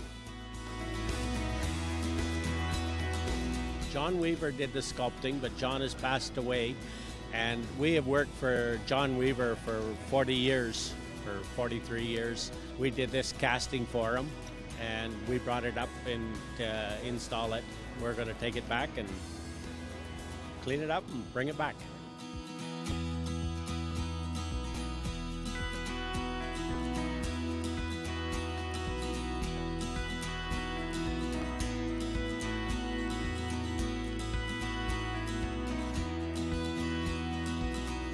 Bittersweet, of course, but you know what? It's going downtown where it should be with the hockey team, absolutely. It did its time here. It's a lot of good memories being here, of course. I've gone to where the Edmonton Oilers are playing, and that's where it rightly belongs. And hopefully it gives a lot of memories and cherished, history downtown. I would like to have a penny for every photograph that's been taken of that. I could probably retire now. That's what it was made to do, is to honor the Oilers and Wayne, and to show that this was somebody of great importance, and it has done that. It was a great pleasure at the time, and it's still a great pleasure. I'm glad we were part of it.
History was made today at Rogers Place as a handful of Oilers as well as players from Edmonton Minor Hockey Association hit the ice, and I will give you one guess who the first player was out there.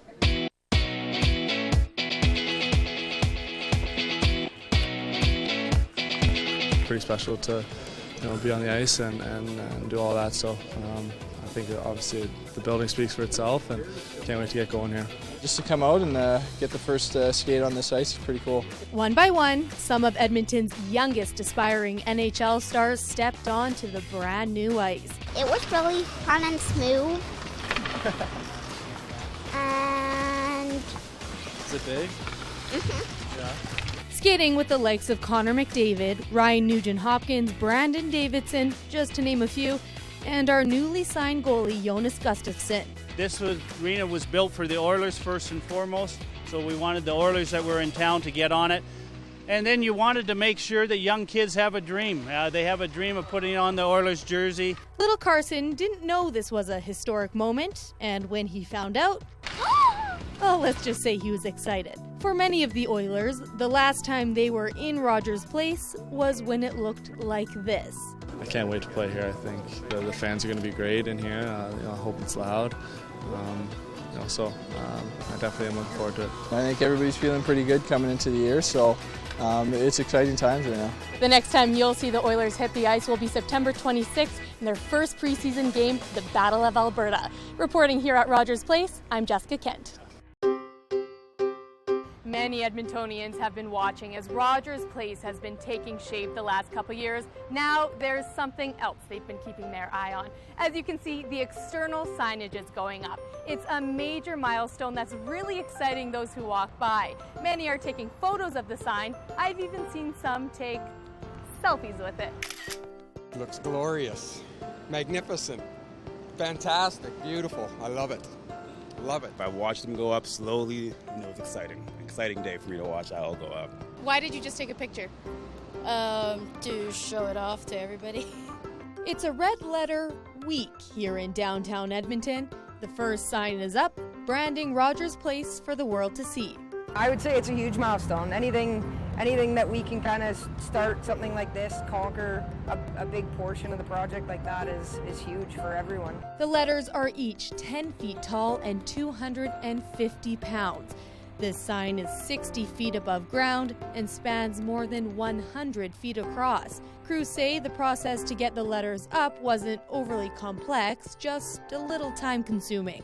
We've got 2 guys in the man basket that go up to the HSS posts that come outside of the building. They hang tight up there. The next crane brings the letter up. They set it on the post, mark everything out, pull the letter back out, drill through the post, and then slide the letter back in and fasten it. Every time I drive down here, I get even more excited. Every little step of the progress, I just feel the goosebumps growing and can't wait to get in there, start seeing some hockey. 2 more big signs will be installed within the next couple of weeks, with the smaller signs to follow. Once those are up, the letters will be illuminated with LED lights. And as soon as we see the lights go on for the Rogers Place, that's when the cherry will be on top. Now, the letters won't actually be lit until closer to the Rogers Place grand opening, but that's just another milestone for the public to get excited about. Reporting for Rogers Place, I'm Jessica Kent. Welcome back inside Rogers Place. As we get set for the season to begin, the NHL season is upon us. It's a very exciting time.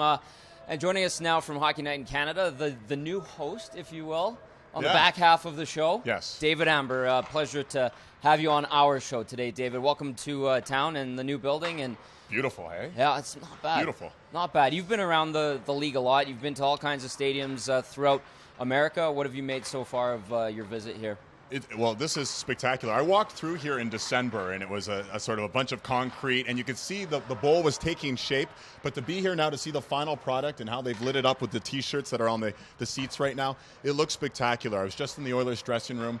Phenomenal. And you see the players and you talk to them and they say this is second to none. So they're getting all the amenities poured in here to really attract new players, attract guys like Milan Lucic, yep. Chris Russell, and everyone else. So it's really looking up. There's finally, I think, a real true sense of optimism surrounding this Oilers team, and it's great to see. It's funny because it's good to hear you say it because you're not from Edmonton. When we say it and we pump the tires of this building, people, they take it with a grain of salt because it's like, yeah, but you work for them and this and that. But to actually hear you say it kind of validates that, right? So, David, what do you expect tonight? Let's look at the hockey side of this, first of all. What do you expect tonight? It's the Battle of Alberta in the new building. Connor McDavid, Johnny Gaudreau. What are you watching tonight? There's so many good storylines. I'm not even sure where to begin because you talked about the 2 great young phenoms in McDavid and Gaudreau. Obviously, keeping an eye on those 2 is going to be key. I'm also interested to see the new players, though. I mean, Milan Lucic, I want to really see how he can help create a new identity here with the Oilers. And I was just talking to him down in the dressing room, and I said, what's the identity of this team? And he said, you know what, for the last few years, they haven't had an identity. No. But I'll be honest with you, no one was really fearful of playing against the Oilers. We need to change that identity. We need to make it so that we could kill you with skill, but we could kill you in other manners as well. We can't be one-dimensional. We can go out there, we can grind, we can win those one-on-one battles, get to the loose pucks, create space for our skilled players. So I think it's a new dimension here between Maroon and Kassian and Lucic. There's some big physical players, some players with some experience, and that's important, especially in the Pacific Division. So I think it's going to be a really interesting mix tonight. And another thing Todd McClellan has stressed is a blend between size and skill because everyone wants to be the Pittsburgh Penguins all of a sudden. Do you think that Edmonton does have that? I know when we talk about the team in Edmonton, there's a lot more optimism than there might be out east. And listening to the pundits, they're not really giving Edmonton the benefit of the doubt this season. what can you say to that, and how have you viewed this thus far? Well, I think Peter Chiarelli is taking a little bit of page out of something that worked for him in Boston, and it's not about all just going in and beating up the other teams. I think it's, as you said, being more than one-dimensional, having the skill up front, but also having the ability to grind games out. There's going to be a lot of 2-1 games in the Pacific Division. That's how Anaheim plays. That's how LA plays. That's how San Jose plays. To compete with those teams, and the Oilers were abysmal against division opponents last year, you got to have that element of the game. And I think Peter Chiarelli is sort of building a team to say, we can beat you in different manners. So I think that's a good thing. There'd be a lot of GMs who say, I'd rather go young, I'd rather go more skill-based and speed-based.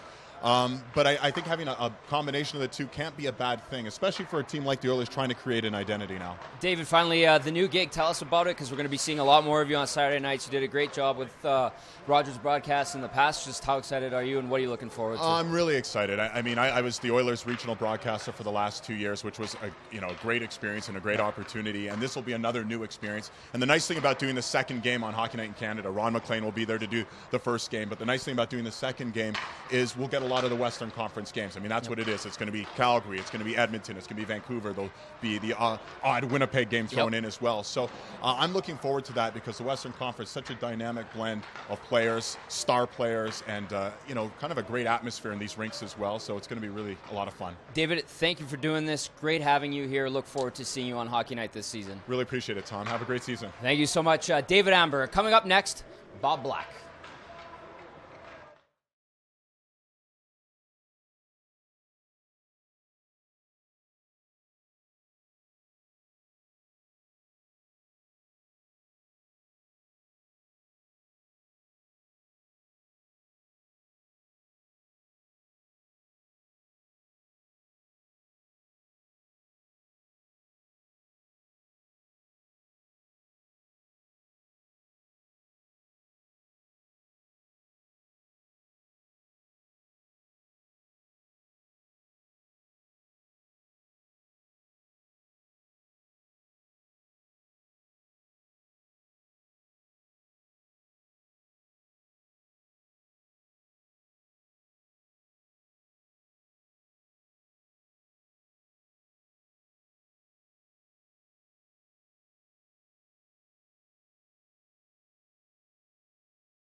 Back now with OEG Chief Development Officer Bob Black. Bob, this has to be like the delivery of a newborn baby for you. You've been watching this, overseeing this project for years, and to finally see it all come to fruition tonight, what's going through your mind and your heart right now? My heart is beating really quickly right now. Well, understandably. This has been a real journey that began for our organization back in June of 2008 and began for me personally in October of 2009. And so there were moments in time where we weren't sure that this grand aspiration would actually come to reality. Mm-hmm. And so it's incredible to look back on that history and to look out to what's all around us, and to see this magnificent building that is truly the realization of a dream for our organization. It's been a very personal journey for those that have been involved in it, and I think all of us have always been focused on opening night for the Edmonton Oilers, and here it is.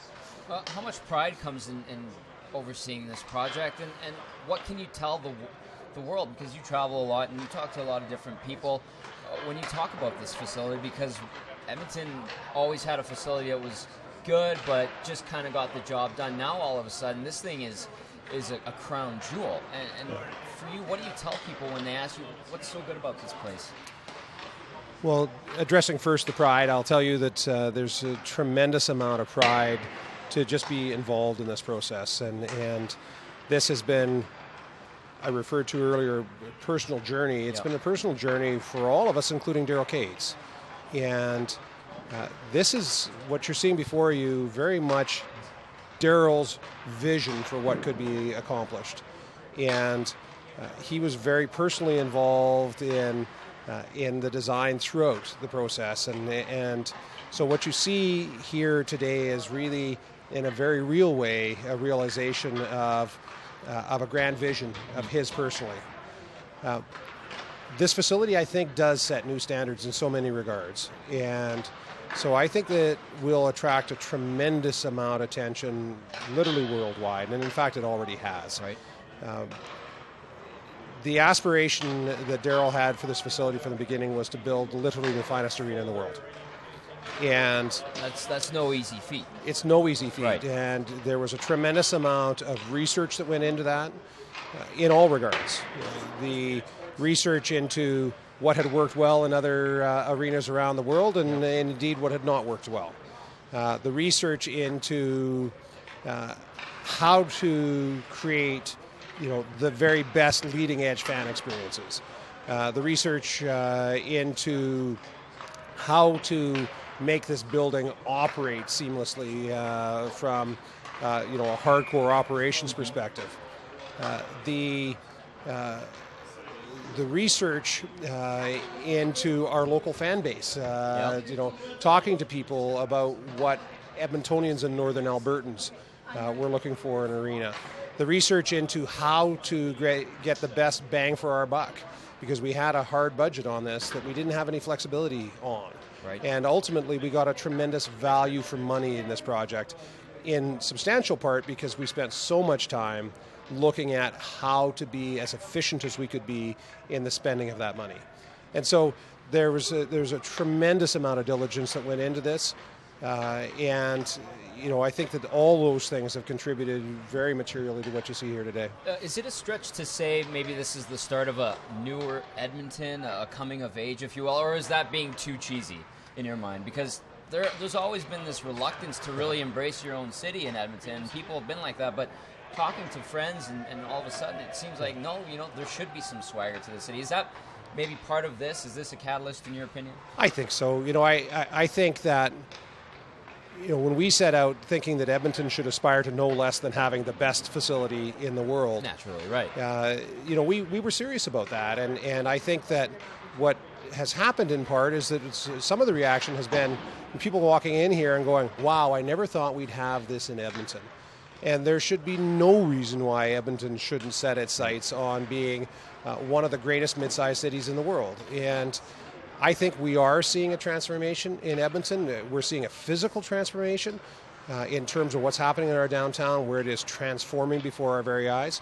But I think that we're also seeing an attitudinal adjustment in the sense that I think that there is a new emerging confidence in our city that we should strive to be great in all regards. And one of the things that's really so very positive from my perspective is that we're seeing the development of a young entrepreneurial class in Edmonton that is very aligned with taking the city to another level. Yeah. So these are exciting times. We said at the very beginning that this was about our children and grandchildren and what kind of city we would dare to be.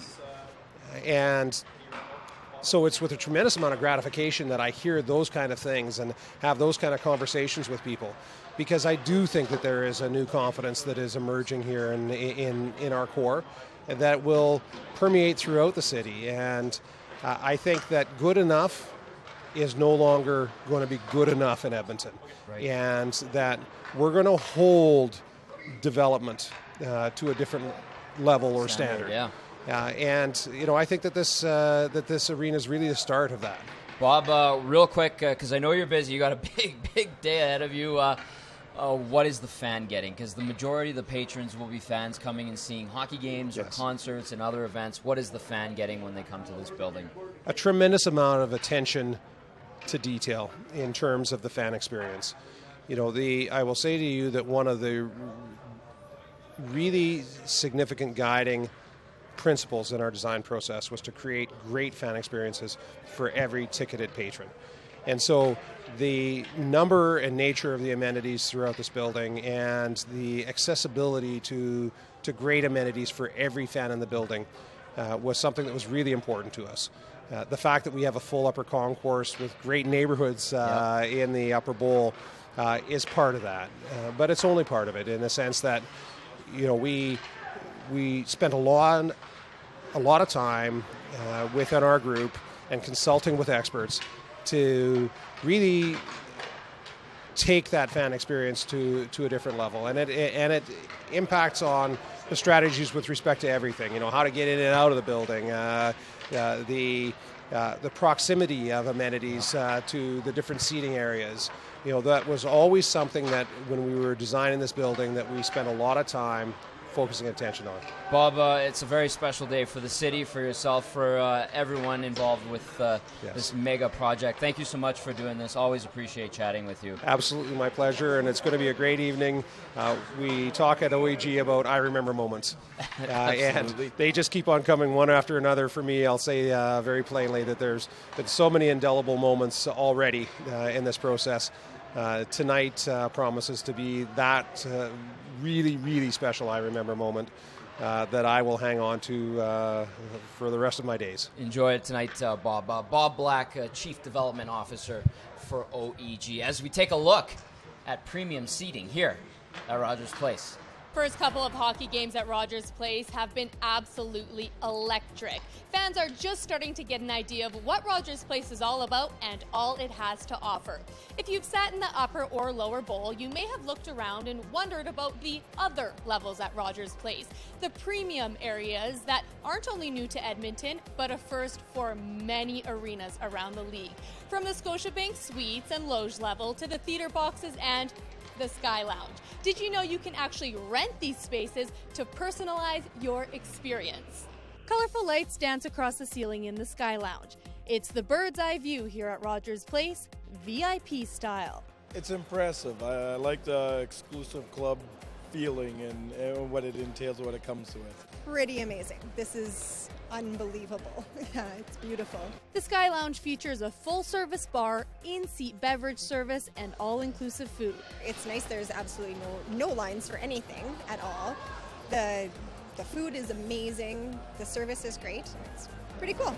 The idea here is to rent out the entire balcony, 52 seats and all that comes with it, for that private club experience. It's really kind of all-encompassing for a larger group, and there aren't many places you can find in the sports world that can host in that kind of environment that size. So for an Oilers game, it's just a little over $17,000 for all 52 seats. Sky Lounge is available outside of Oilers games for select other events, meaning some Oil Kings games where the whole bowl, the whole building is opened up, and then depending on the configuration of other shows, if it's PBR, for example, and they've got the whole surface of ice or dirt available, then Sky Lounge will be in play and be available for rent that night. A couple levels below, you'll find the theater boxes, a unique concept that's a more communal way to enjoy an event. I think it's incredible. The social aspect, they're not enclosed, so you can come back out and sort of lounge around with everybody. It's great. Wow. The first reaction was wow. We came here for the first game on that ice, and it was really good. Each box has 4 to 6 seats you can be as private or public as you want. We got other booths, we can mingle with other people, and every private section, which is great. Each party has their own box that can be closed off with a curtain or left open to the dining room. Well, we have to that's the Chicago Blackhawks, Chicago Bulls. We saw this product in the United Center and said this is perfect for oil country. Very private environment to watch the game. You're sitting in leather armchairs as opposed to theater seats, and so really comfortable environment, very private, great for small entertaining. On the same level, you'll find the Scotiabank Suites. The seating is off the charts. The view for each individual row is better. The suite experience is more familiar to Edmontonians, but be prepared to live the suite life this go-around. Oh, I think it's more than most of us expected. Each suite has 12 to 13 seats and can hold up to 20 people, from private dining to underground parking. Those are just a few perks with this rental. We have held 3 of them back as rentals on a nightly basis. Oilers, Oil Kings games, select other events in the building depending on the configuration. So they rent for Oil Kings games at $900 for a 12-seat suite and for Oilers games at $8,500. So that's your seating in the box, parking pass, and then full food and beverage services available inside the suite during the event. One floor up is this one-of-a-kind concourse, the private PCL Loge level. If you really want to spoil yourself and have a great view of whatever event you're going to be attending, I don't think there's a better seat in the house. You just get right on the ice, right down. Yeah, no obstruction. It's pretty cool. Rogers Place is the only NHL arena to have a whole Loge level, not just a section. Saw this in Columbus, the home of the Blue Jackets. Took that and built it out dramatically larger than they've got it at Nationwide Arena. Sitting pretty with 2 levels of 4-seater tables, both with generous sightlines and in-seat food and beverage service. Loge pricing is for the 4 seats, $170 for an Oil Kings game and $1,800 for an Oilers game. I will say they're the fastest moving product. It's certainly the newest product in the marketplace for a lot of our fans. Each level offers its own unique experience. Now it's up to you to discover your new favorite I Remember moment that goes beyond the confines of your seat. To book one of these spaces for your next event, visit rogersplace.com and check out our premium rentals page. Don't forget to follow us on social media and download our brand new Rogers Place app for all the latest event announcements and news. For PCL Ice Level, I'm Jessica Kent. Thanks for watching. Well, it's an absolute pleasure for me to bring in this next group of guests from our friends at Sportsnet, Kevin Quinn, Louis DeBrusque, and Drew Remenda. You didn't say that just a minute ago, yeah. Did he? No. He said, why the hell do I have to do this? Yeah. Why am I with these three? He asked why we're here and look for our credentials. I thought you said, do I really have to talk to these guys? That's what it was. That's exactly what to do this, because it is a Rogers building. Right. You know what's really cute is you guys coordinated on your outfits today. Yeah. We got the memo. Great. We're a team, man. All different. And the dark denim. Do you say anything? Do you say anything to the Oilers when they all dress the same on the ice? No, we're a team. Okay. Hey, that's what it is. You guys roll deep together. Team unity. Team unity. Okay, you guys. Let's get down to business here. All right, right to it. First of all, the first game of the season, Oilers and Flames. They go back to back tonight and Friday. Just what are we expecting for tonight in the first game in this fantastic new facility? It almost seems, and the guys have talked about it a little bit, that this is almost going to be like a neutral site game because the fact the Oilers have not played a regular season game in this building. Of course, they played some preseason games here, but there is going to be a different atmosphere in here. And also, you don't often get 45-minute, 50-minute pregame ceremonies. So that's something that we don't talk about a lot, but I mean, Louis, you know about that, and Drew, you as well as a coach, that that has an effect on your routine. It really does. And for me though, the excitement of the first day, right? I mean, the opening of the season is always a big moment for young players and old players alike. It's the first game of the year. You've gone through the exhibition, you've battled it out, and you know what? For this team here, this is the rivalry. This is the Battle of Alberta. You want this to be what it's really hyped up to be, and these two young teams, I think, are poised to really bring back that battle in Alberta. Is this a game, though, as a player, when you come into a new building, and I know the places that you played in, that first game in front of your crowd, is this a game that's like, guys, we've got to win this friggin' thing? I think if you listen to the players, that's what they're talking about. They're saying we're looking at this as a must-win, and this is a team, especially the Flames for Edmonton and Edmonton for the Flames, they're battling each other for a playoff spot. So this is a big game. You want to start the season on the right foot. And make no mistake about it, this is the first regular season game at Rogers Place. They want to win their first game. Having said that, is it almost weird that we're not in the old building, especially for a couple guys who called a lot of games? You were behind the bench there. You played there. Is it a little bit different not going to Wayne Gretzky Drive in 118th Ave, coming downtown and being in... Well, I think you more than anybody. I mean, you played in the building, broadcast in the building as well. I got to tell you, I'm going to miss that building. I really will, because that was a lot of great memories for me, for my family, and for the fans here in Edmonton. But from the vibe around the city, I think everybody's very ready for this building here. And the word out early in exhibition, it's been fantastic. The sight lines, the building, the brightness. I've got to take in a game as a spectator as well, and up in the press box, it's fantastic. So I'm You said what? What did you say to me earlier today? Lou, Live in the now. Get out of my way. Yeah. Stop hogging the spotlight. Yeah, That's what I normally say. yeah, Now that you're on Hockey Night in Canada. So Yes. get out of the way and Exactly. live in the now, not in the past, but bring in the future with this great building. We were talking about it today. I was counting last night. How many buildings since I've been a coach in the league or a broadcaster? 57 buildings now. This is the 57th building when you think about it. You went through the transition from the old ones to the new ones, and it's absolutely amazing. But there's seems to be with this building, and the only other place I could think about it was Los Angeles. How the vibe changed downtown, and the vibe is changing here in Edmonton. This is the crown jewel of it. Quinter, what's it going to be like to call games here, do you think? I think it's going to be great. Well, he gets to work with Louis and me, so obviously it's going to be great. He's really happy. So if I get over that hurdle, I think it's going to be fantastic. And the thing is, people don't think about it, but you're at home watching technology, lighting. We talked about going into LA, and it's like, wow, they transferred into LED lighting, and what a difference that makes. And then you look at this building, and you go, wow, it is state of the art. And so for guys like us, it's going to be great. It's funny you bring up the lighting. One of my producers, Jeff Nash, actually took a photo of Rexall Place when we were doing the farewell, and he had 7 different shades of yellow in that building. So the bulbs, it was obviously an older system and different, but the LED lighting is certainly something else, and we're starting to see that across the league. And I wonder, remember when Los Angeles opened, the players were complaining with the dark seats and the LED lighting that you kind of lost the puck when it got up on the glass. I wonder if that's going to be a factor here. I guess we'll find out tonight, but nobody had been really talking about it.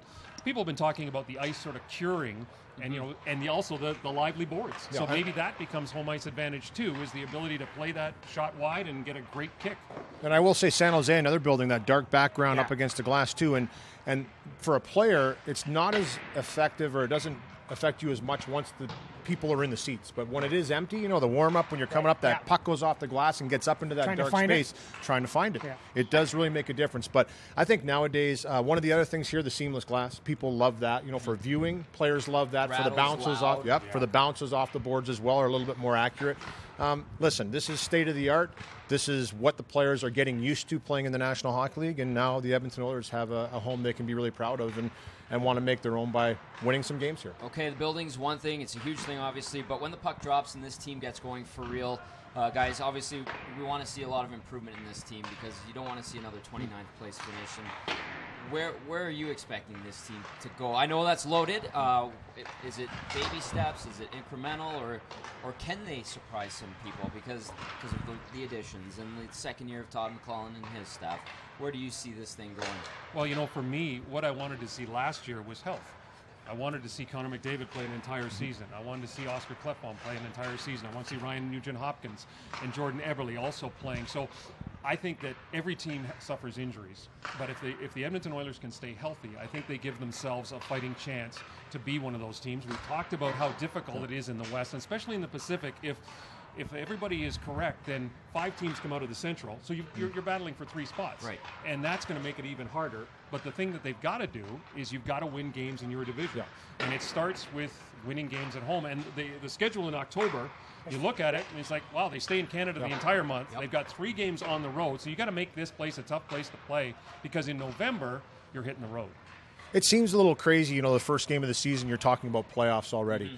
But in all honesty, that's how teams focus on the year now. They break it up in segments, and these beginning segments are that important to make the playoffs, and you have to get off to a good start. Not too often do teams do what Anaheim did, come back after a drastic start and make the playoffs. You have to get off to a good start. You have to win games, and like you said, Kevin, especially in your division, you have to win these matchups. So I expect this to be a hard-fought contest tonight. Battle of Alberta, bring it back. But, you know what? This team definitely needs to stay healthy. I mean, that's the number one thing for this team, is to stay healthy. And everybody just play to their means.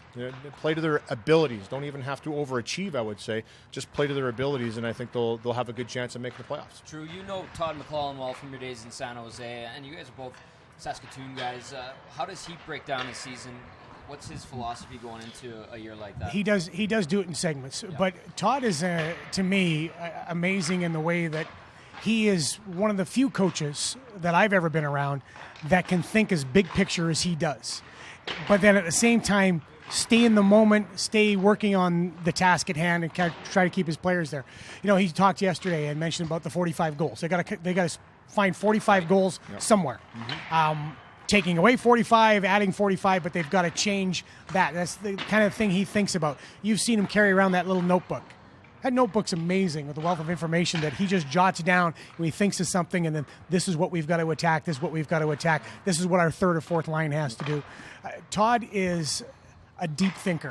I mean, there's some guys who are like me, about that much of depth. Todd's the Grand Canyon. But he's looking at this as a former player and a coach. Yeah, making the playoffs is important. It's funny you talk about it.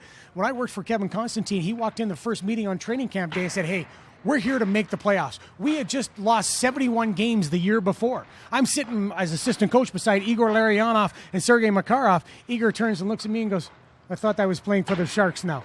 We're making the playoffs. But that's how you've got to, I think you have to set the mark and try to enforce it. Okay, it all starts tonight. Guys, in terms of roster, Jesse Puljujarvi wearing number 98. What do you think of that, first of all? Okay. Secondly, 100 wasn't available. No, not yet, at least. That's when that'll happen when logos go on and branding goes on. Exactly. We'll get the hundreds. But what do we expect from him, and what do you see in this lineup this year? Well, I mean, it's a lot to expect of a young guy coming in to the National Hockey League, not named Connor McDavid, so I think you've got to kind of feel your way in, and the rink is smaller, and all those things have to come together. And even with veterans, I mean, the top line has to form some chemistry with Milan Lucic coming to the new team, and you see the chemistry was starting to come along in terms of chances. The finish wasn't there necessarily for Milan, but that's not a big deal for him. He doesn't score a lot of goals in the preseason, so he's not worried about it. But I think that I go back to what Mike Babcock said. It's 20 games. You really know where you're at after 20 games of the season, whether you're going to be a contender or you're going to be struggling. So if they can find that chemistry and not stay healthy and do all those things, I think that guys like Puljujarvi, it takes the pressure off. And that's a huge thing to keep the pressure off those young guys. Has the blue line improved enough, Louis? It's definitely improved, no question. I think it's gotten bigger. When you look at the addition to Klefbom being healthy back in there, looks like he's ready to put up some big minutes again. Larson looks like he's finding his groove, getting into it. I like the Chris Russell signing. This is a guy that puts his heart on his sleeve, plays a certain way, plays the way you want hockey players to play. Puts his team first, battles every single shift, puts the work in off the ice, and plays the style of game that I think Edmonton fans here are going to really like. They saw him enough in Calgary. They're going to see him here in Edmonton doing the same thing. So I like that aspect of it. But it will be a work in progress. And the two left-handed shots playing the right side for me is a little bit of a concern to start things off. We'll see how that plays out. But this is, like you said, Kevin, this is all part of figuring this out in the first 15, 20 games to see how things mix. If you have to make changes, you can. And getting, for young Jesse Puljujarvi, give him the chance, put him in there, put him in situations to succeed, see how he does. You heard Todd McLellan talk about it this morning a little bit. Great players find a way to raise to the occasion. I don't think he had an incredible training camp. I don't think he had a great exhibition, right? But this is the one thing I know about a young player like him. In big stages, he has stepped up and performed. So this will be a big stage for him, a totally different animal, the first game of the regular season against the Flames. We'll see how he can step up and play in that regard. Besides Connor, I'm excited to watch Milan Lucic, Patrick Maroon, and see what they can do. We saw something from Patrick last year. I thought he showed some character, some leadership, some nastiness, and that was great. Milan, we know what he's like, but we've not been able to see him every day. So I'm looking forward to seeing how that works and how that leadership is going to transfer over to some of the younger guys you talked about. And Russell, I think Russell's a great signing. Peter Chiarelli brought up something that was interesting, that from the metrics that they use, the Edmonton Oilers, that Russell was second in the league in clean offensive zone entries for a defenseman last year. Second in the league. So that's one of the metrics, or if you're looking at analytics, that they use. So I think Russell can maybe even bring up, besides all the stuff that you talked about in his game, he could maybe bring up an offensive end to his game as well. And not the biggest cat in the world, but he gets in front of shots. He blocks a lot of shots. And listen, when he broke into the National Hockey League coming out of the WHL, he was touted as a really offensive player. Exactly. So, I mean, this is something that he has to kind of fall back on. He's had to work on the rest of his game, which I admire immensely. The fact that he came in and found another way to be very successful in the NHL. But this team and the way this team wants to play, I think you're exactly right. Allow him to kind of tap into that offense a little more, getting up in the rush. Okay, well, we'll see how it all comes together tonight as the pucks start flying for real. Guys, always a pleasure hanging out with you. Thanks for doing this today. What? Are you going to pay us now, or are you pay us off camera? When do we get we're that? digging the new hairstyle too. Oh, you like that? Oh yeah, I like that. You're jealous. Yeah. I don't want to. I don't think it looks that great. Drew Remenda, Louis DeBrusque, and Kevin Quinn. 3 of my best friends, apparently, Not true. evidently. Not true. As we go from the Big Bear to the Big Lynx that's made his debut. I know him. Hunter the Lynx. I love him. Growing up right here in Edmonton's River Valley, the Edmonton Oilers' newest teammate is sure to make a furry impression. Hunter, number 72, is the team's new mascot. He was chosen by more than 2,000 students from 4 different schools around the city last year, and the kids finally had a chance to meet him.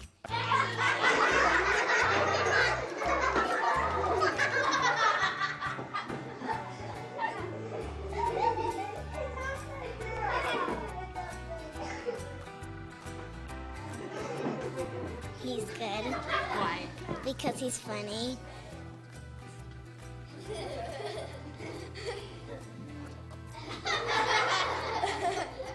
He's really funny.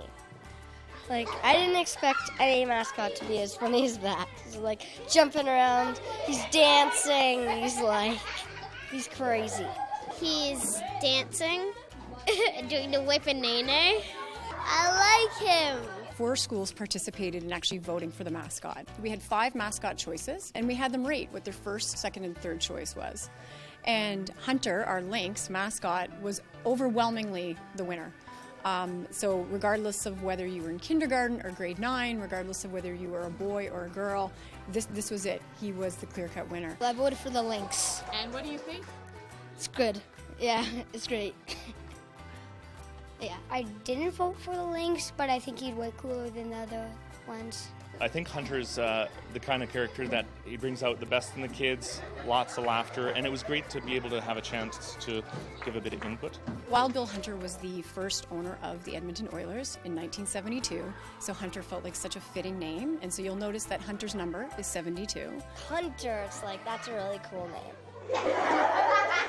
We actually worked with the Edmonton Zoo in trying to find animals or characters that were native to Edmonton. And so the lynx you will find in the River Valley.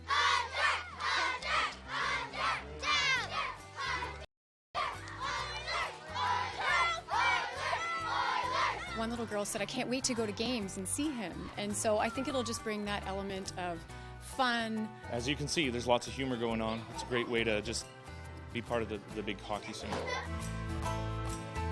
So there you have it, the Oilers' brand new mascot, Hunter. Hunter, how were the kids? They were awesome. Oh, what's that? You're looking forward to the upcoming hockey season?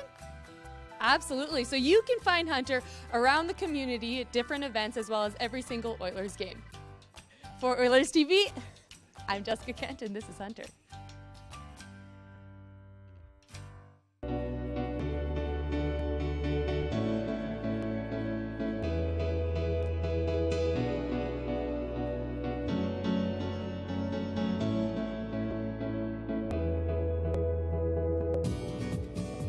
I love the whole thing. There's nothing like it in the world. Seriously. You would never think that we'd have an arena like this in downtown Edmonton that's so special and so unique. Plan to come down and enjoy some of the best restaurants in the country that are active not just on this property but around downtown, and stay late afterwards. Don't try to come and go all at once, and then it'll be easy and you'll have lots of fun.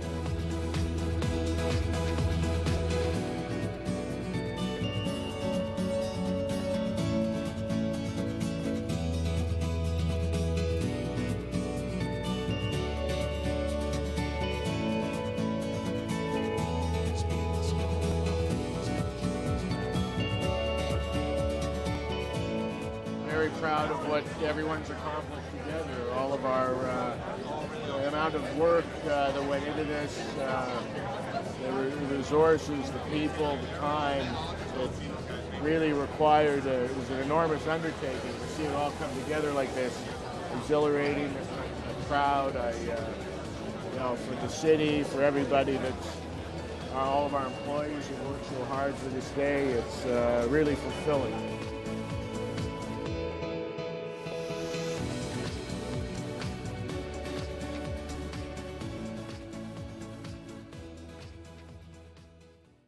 Really big day here at Rogers Place. The full menu was released to the public, and members of Edmonton's media got a chance to sink their teeth into most of the items. I have executive chef for Rogers Place, Johnny Blackerby, here with me. And Johnny, safe to say that you will find more than just popcorn and pretzels here at Rogers Place. Absolutely, yes. You're going to be able to find all of the favorites as well, the classics, the hot dogs, the nachos, but elevated levels of food as well being served throughout the whole entire building.